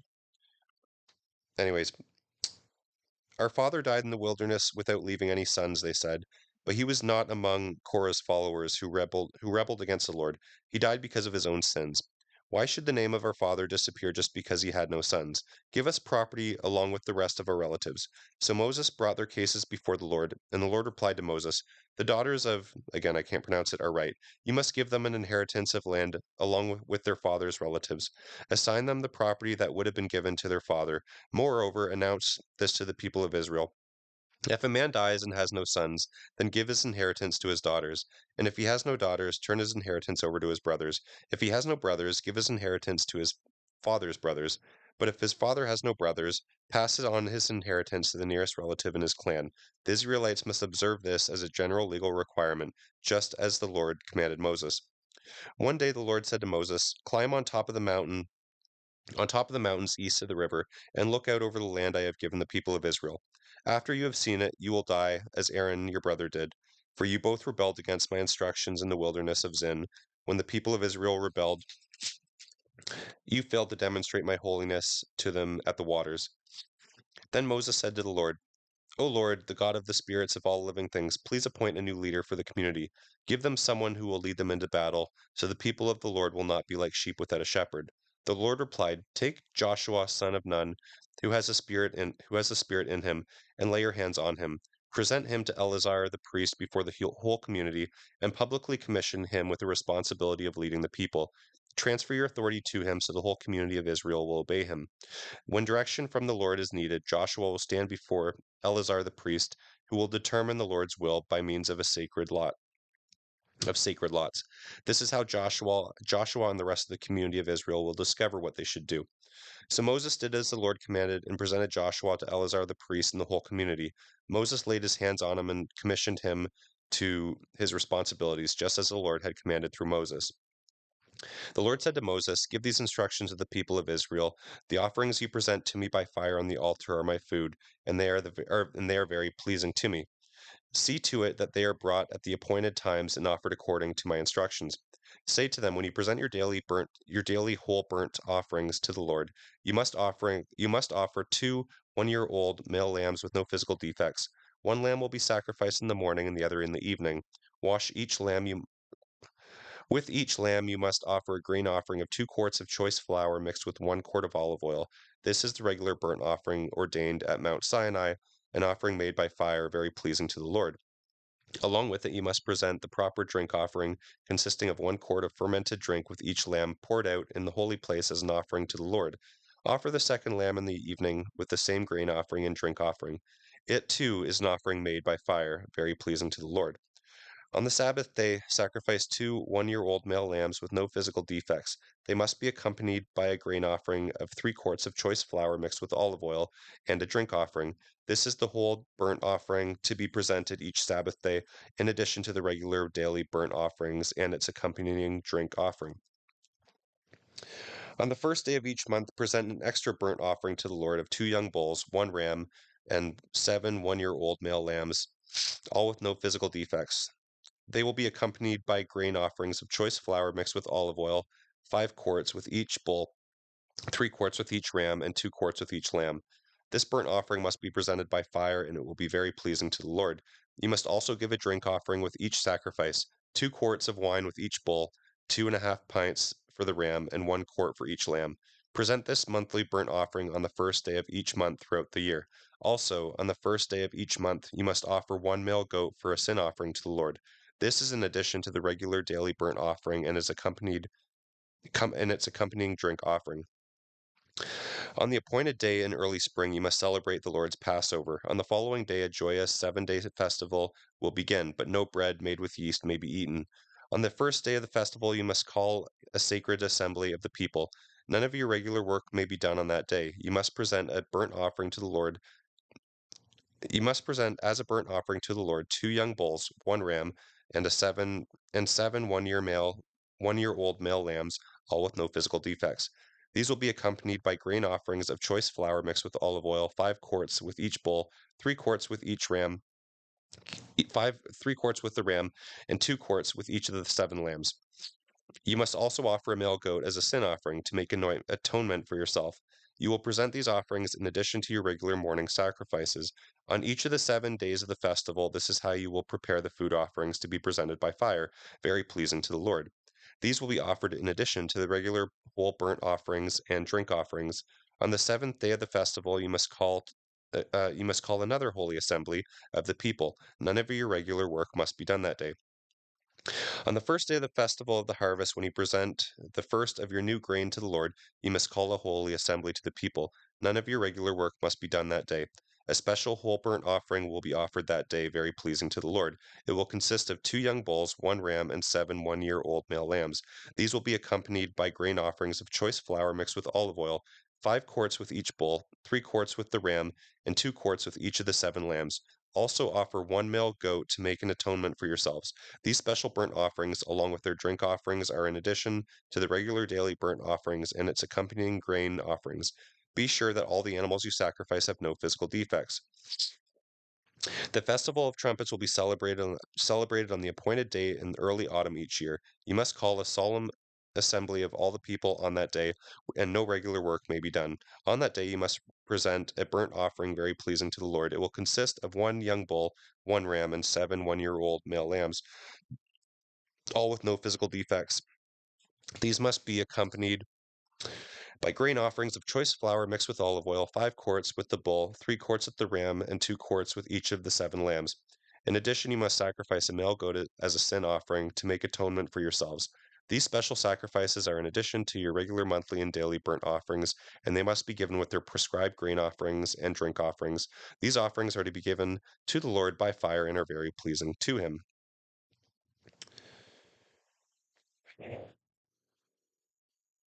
Okay, I'm going to skip right to chapter 30 because it just goes through all the different burnt offerings for different festivals. So if you want to read more about that, it's Numbers chapter 29. So on to chapter 30. Now Moses summoned the leaders of the tribes of Israel and told them, "This is what the Lord has commanded. A man who makes a vow to the Lord or makes a pledge under oath must never break it. He must do exactly what he said he would do. If a young woman makes a vow to the Lord or a pledge under oath while she is still living in her father's home, and her father hears of the vow or pledge but says nothing, then all her vows and pledges will stand. But if her father refuses to let her fulfill the vow or pledge on the day he hears it, then all of her vows and pledges will become invalid. The Lord will forgive her because her father would not let her fulfill them. Now, suppose a young woman takes a vow or makes an impulsive pledge and later marries. If her husband learns of her vow or pledge and raises no objection on the day he hears it, her vows and pledges will stand. But if her husband refuses to accept her vow or impulsive pledge on the day he hears it, he nullifies her commitments, and the Lord will forgive her. If, however, a woman is a widow or is divorced, she must fulfill all of her vows and pledges no matter what. Suppose a woman is married and living in her husband's home when she makes a vow or pledge. If her husband hears of it and does nothing to stop her, her vow or pledge will stand. But if her husband refuses to accept it on the day he hears it, her vow or pledge will be nullified, and the Lord will forgive her. So her husband may either confirm or nullify any vows or pledges she makes to deny herself. But if he says nothing on the day he hears it, then he is agreeing to it. If he waits more than a day and then tries to nullify a vow or a pledge, he will suffer the consequences of her guilt. These are the regulations the Lord gave Moses concerning relationships between a man and his wife, and between a father and a young daughter who still lives at his home. Then the Lord said to Moses, "Take vengeance on the Midianites for leading the Israelites into idolatry. After that you will die and join your ancestors." So Moses said to the people, "Choose some men to fight the Lord's war of vengeance against Midian. From each tribe of Israel send 1,000 men into battle." So they chose 1,000 men from each tribe of Israel, a total of 12,000 men armed for battle. Then Moses sent them out, 1,000 men from each tribe, and Phinehas, son of Eleazar the priest, led them into battle. They carried along the holy objects of the sanctuary and the trumpets for sounding the charge. They attacked Midian just as the Lord had commanded Moses, and they killed all of the men. All 5 of the Midianite kings, Eva, Rechem, Zur, Hur, and Reba, died in the battle. They also killed Balaam, son of the Beor, with the sword. Then the Israelite army captured the Midianite women and children and seized their cattle and flocks and all of their wealth as plunder. They burned all the towns and the villages where the Midianites lived. After they had gathered the plunder and captives, both people and animals, they brought them all to Moses and Eleazar the priest, and to the whole community of Israel, which was camped on the plains of Moab beside the Jordan River across from Jericho. Moses, Eleazar the priest, and all the leaders of the people went to meet them outside of the camp. But Moses was furious with the military commanders who returned from battle. "Why have you let all the women live?" he demanded.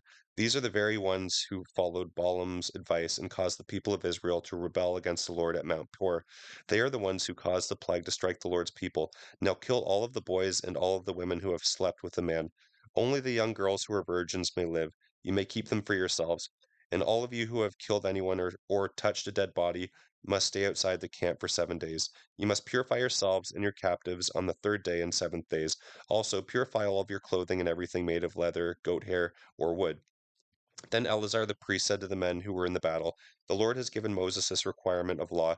Anything made of gold, silver, bronze, iron, tin, or lead, that is, metals that do not burn, must be passed through fire in order to be made ceremonially pure. These metal objects must then be further purified with water of purification, but everything that burns must be purified by the water alone. On the 7th day you must wash your clothes and be purified. Then you may return to the camp." And the Lord said to Moses, "You and Eleazar the priest and the family leaders of each tribe are to make a list of the plunder taken in the battle, including the people and animals. Then divide the plunder into 2 parts, and give half to the men who fought in the battle, and half to the rest of the people. But first give the Lord his share of the captives, battle donkeys, sheep, and goats that belong to the army.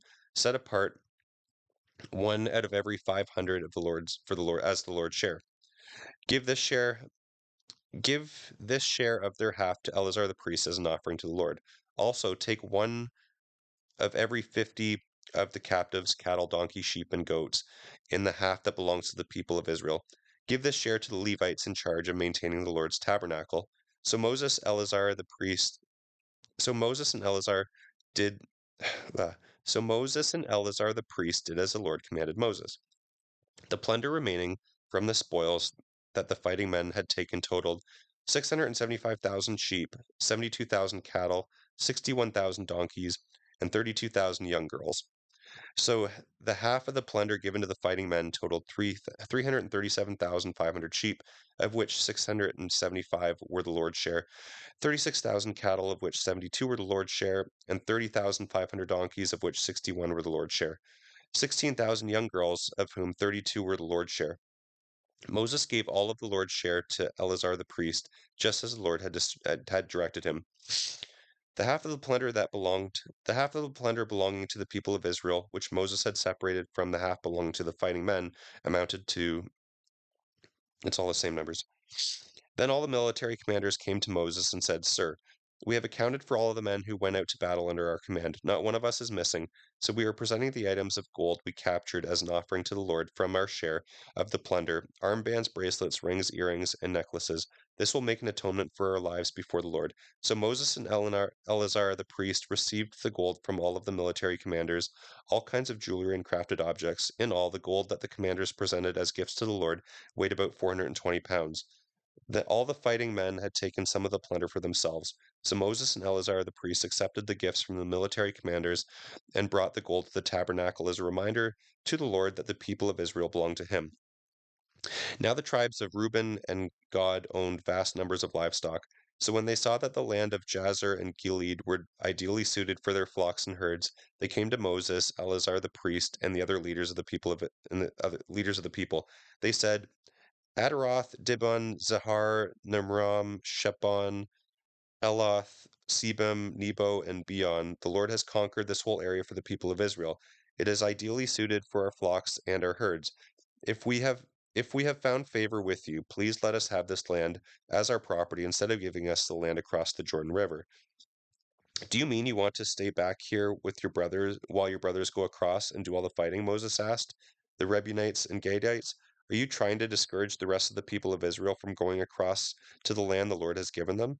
This is what your ancestors did when I sent them from Kadesh Bar to explore the land.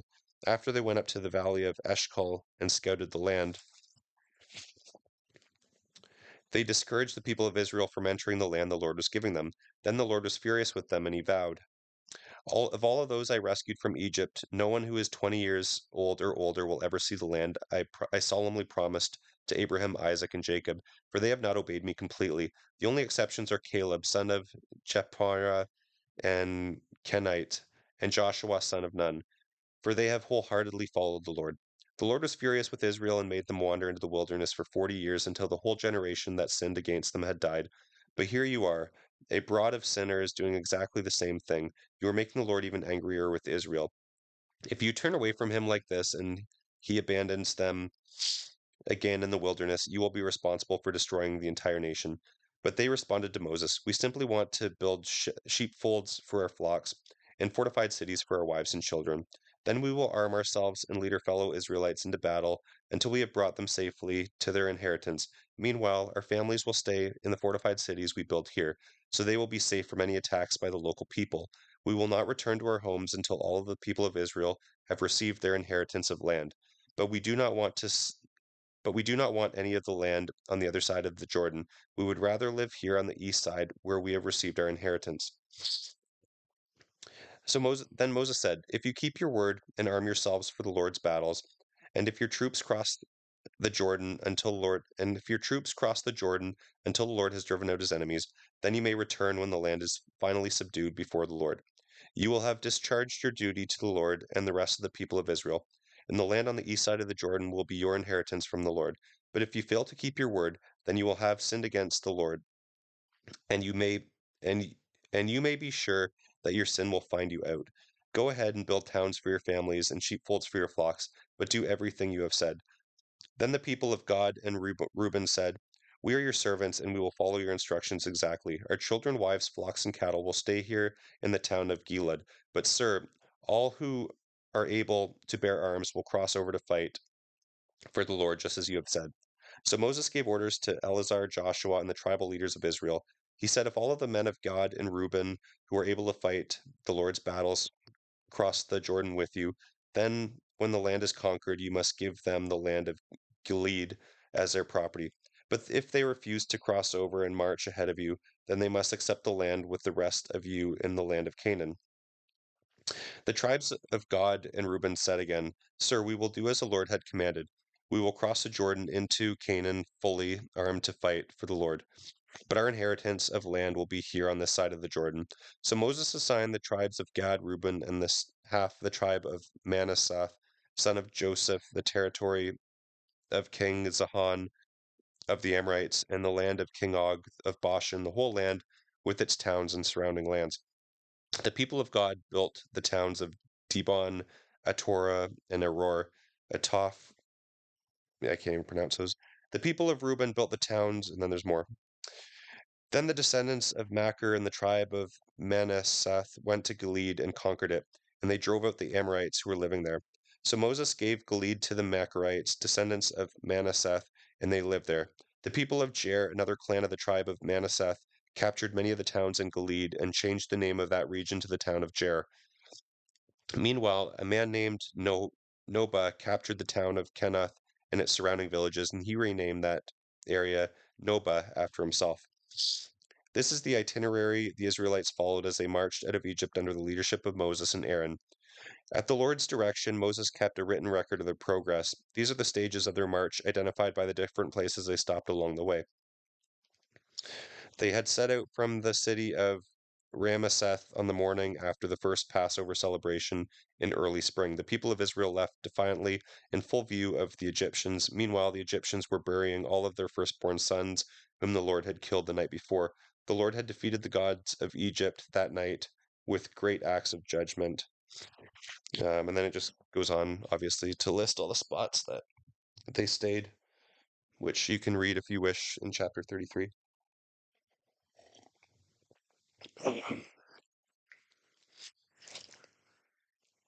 Um, I'll do the tail end of chapter 33.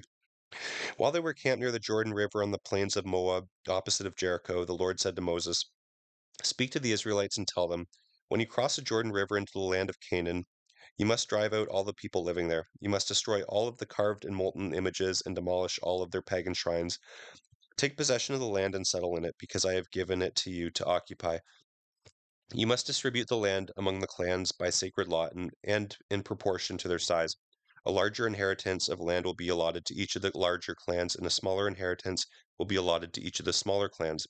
The decision of the sacred lot is final. In this way, the land will be divided among your ancestral tribes. But if you fail to drive out the people who live in the land, those who remain will be like splinters in your eye and thorns in your sides. They will harass you in the land where they live, and I will do to you what I had planned to do to them." Then the Lord said to Moses, "Give these instructions to the Israelites. When you come into the land of Canaan, which I am giving you as your special possession, these will be the boundaries. The southern portion of your country will be extended from the wilderness of Zin along the edge of Edom. The southern boundary will begin at the east of the Dead Sea. It will then run south past Scorpion Pass in the direction of Zin. Its southernmost point will be Kadesh Barnea, from which it will go to Hazar Adar and on to Asmon. From Asmon, the boundary will turn towards the Brook of Egypt and end at the Mediterranean Sea. Your western boundary will be the coastline of the Mediterranean Sea. Your northern boundary will begin at the Mediterranean Sea and run eastward to Mount Hor, then to Lebo Hamath, and on to Zedad and Zephron and Hazar Enan. This will be your northern boundary. The eastern boundary will start at Hazar Enan and run to south to Shepon, then down to Riblah on the east side of Anan. From there, the boundary will run down along the eastern edge of the Sea of Galilee, and then along the Jordan River to the Dead Sea. These are the boundaries of your land. Then Moses told the Israelites, "This is the territory you are to divide amongst yourselves by sacred lot. The Lord commands that the land be divided among the 9.5 remaining tribes. The families of the tribes of Reuben, Gad, and half the tribe of Manasseh have already received their inheritance of land on the east side of the Jordan River across from Jericho." And the Lord said to Moses, "These are the men who are dividing, these are the men who are to divide the land among the people. Eleazar the priest and Joshua son of Nun. Also enlist one leader from each tribe to help them with this task. These are the these are the tribes," and then just list the tribes. While Israel was camped beside the Jordan on the plains of Moab across from Jericho, the Lord said to Moses, "Instruct the people of Israel to give the Levites from their property certain towns to live in, along with the surrounding pasture land. These towns will be their homes, and the surrounding lands will provide pasture for their cattle, flocks, and other livestock. The pasture land assigned to the Levites around these towns will extend 1,500 feet from the town walls in every direction. Measure off 3,000 feet outside of the town wall in every direction, east, south, west, north, with the town at the center. This area will serve as a larger pasture land for the towns. You must give the Levites 6 cities of refuge where a person who has accidentally killed someone can flee for safety. In addition, give them 42 other towns. In all, 48 towns with the surrounding pasture land will be given to the Levites. These towns will come from the property of the people of Israel. The larger tribes will give more towns to the Levites, while the smaller tribes will give fewer. Each tribe will give in proportion to its inheritance. And the Lord said to Moses, "Say this to the people of Israel: when you cross the Jordan into the land of Canaan, designate cities of refuge for people to flee if they have killed somebody accidentally. These cities will be places of protection from a dead person's relatives who want to avenge the death. The slayer must not be killed before being tried by the community. Designate 6 cities of refuge for yourself. 3 on the east side of the Jordan, and 3 on the west in the land of Canaan. These cities are for the protection of the Israelites, resident foreigners, and traveling merchants. Anyone who accidentally kills someone may flee there for safety. But if someone strikes and kills another person with a piece of iron, it must be presumed to be murder, and the murderer must be executed. Or if someone strikes and kills another person with a large stone, it is murder, and the murderer must be executed. If the same is true if someone strikes and kill the same is true if someone strikes and kills another person with a wooden weapon. It must be presumed to be murder, and the murderer must be executed. The victim's nearest relative is responsible for putting the murderer to death. When they meet, the avenger must execute the murderer. So if the premeditated hostility if in premeditated hostility someone pushes another person or throws a dangerous object and the person dies, it is murder. Or if someone angrily hits another person with a fist and the person dies, it is murder. In such cases, the victim's nearest relative must execute the murderer when they meet. But suppose someone pushes another person without premeditated hostility, or throws something that unintentionally hits another person, or accidentally drops a stone on someone, though they were not enemies, and the person dies. If this should happen, the assembly must follow these regulations in making a judgment between the slayer and the avenger, the victim's nearest relative. They must protect the slayer from the avenger, and they must send the slayer back to live in the city of refuge until the death of the high priest. But if the slayer leaves the city of refuge, and the victim's nearest relative finds him outside of the city limits and kills him, it will not be considered murder. The slayer should have stayed inside the city of refuge until the death of the high priest. But after the death of the high priest, the slayer may return to his own property. These are permanent laws for you to observe from generation to generation, wherever you may live. All murderers must be executed, but only if there is more than one witness. No one may be put to death on the testimony of only one witness. Also, you must never accept a ransom payment for the life of someone who for the life of someone judged guilty of murder and subject to execution. Murderers must always be put to death. And never accept a ransom payment for someone who has fled to a city of refuge, allowing the slayer to return to his property before the death of the high priest. This will ensure that the land where you live will not be polluted, for murder pollutes the land, and no atonement can be made for murder except by the execution of the murderer. You must not defile the land where you are going to live, for I live there myself. I am the Lord who lives among the people of Israel. Then the heads of the clan of Gilead, descendants of Machri, son of Manasseh, son of Joseph, came to Moses and the family leaders of Israel with a petition. They said, Sir, the Lord instructed you to divide the land by sacred lot among the people of Israel. You were told by the Lord to give the inheritance of our brother Zelophehad to his daughters. But if any of them marries a man from another tribe, their inheritance of land will go to them with the go go with them to the tribe into which they marry. In this way, the total area of our tribal land will be reduced. Then, when the year of the Jubilee comes, their inheritance of land will be added to that of the new tribe, causing it to be lost forever to our ancestral tribe. So Moses gave the Israelites this command from the Lord. The men of the tribe of Joseph are right. This is what the Lord commands concerning the daughters of Zelophehad. Let them marry anyone they like, as long as it is within their own ancestral tribe. None of the inherited land may pass from tribe to tribe, for the inheritance of every tribe must remain fixed as it was first allotted. The daughters throughout the tribe of Israel who are in line to inherit the property must marry within their tribe, so that all the Israelites will keep their ancestral property. No inheritance may pass from one tribe to another. Each tribe of Israel must hold on to its allotted inheritance of land. The daughters of Zeph, whatever it is, did as the Lord commanded Moses. Malala and Tura and a bunch of different names, all married cousins of their fathers on their father's side. They married into the clans of Manasseh, son of Joseph. Thus the inheritance of land remained within their ancestral tribe.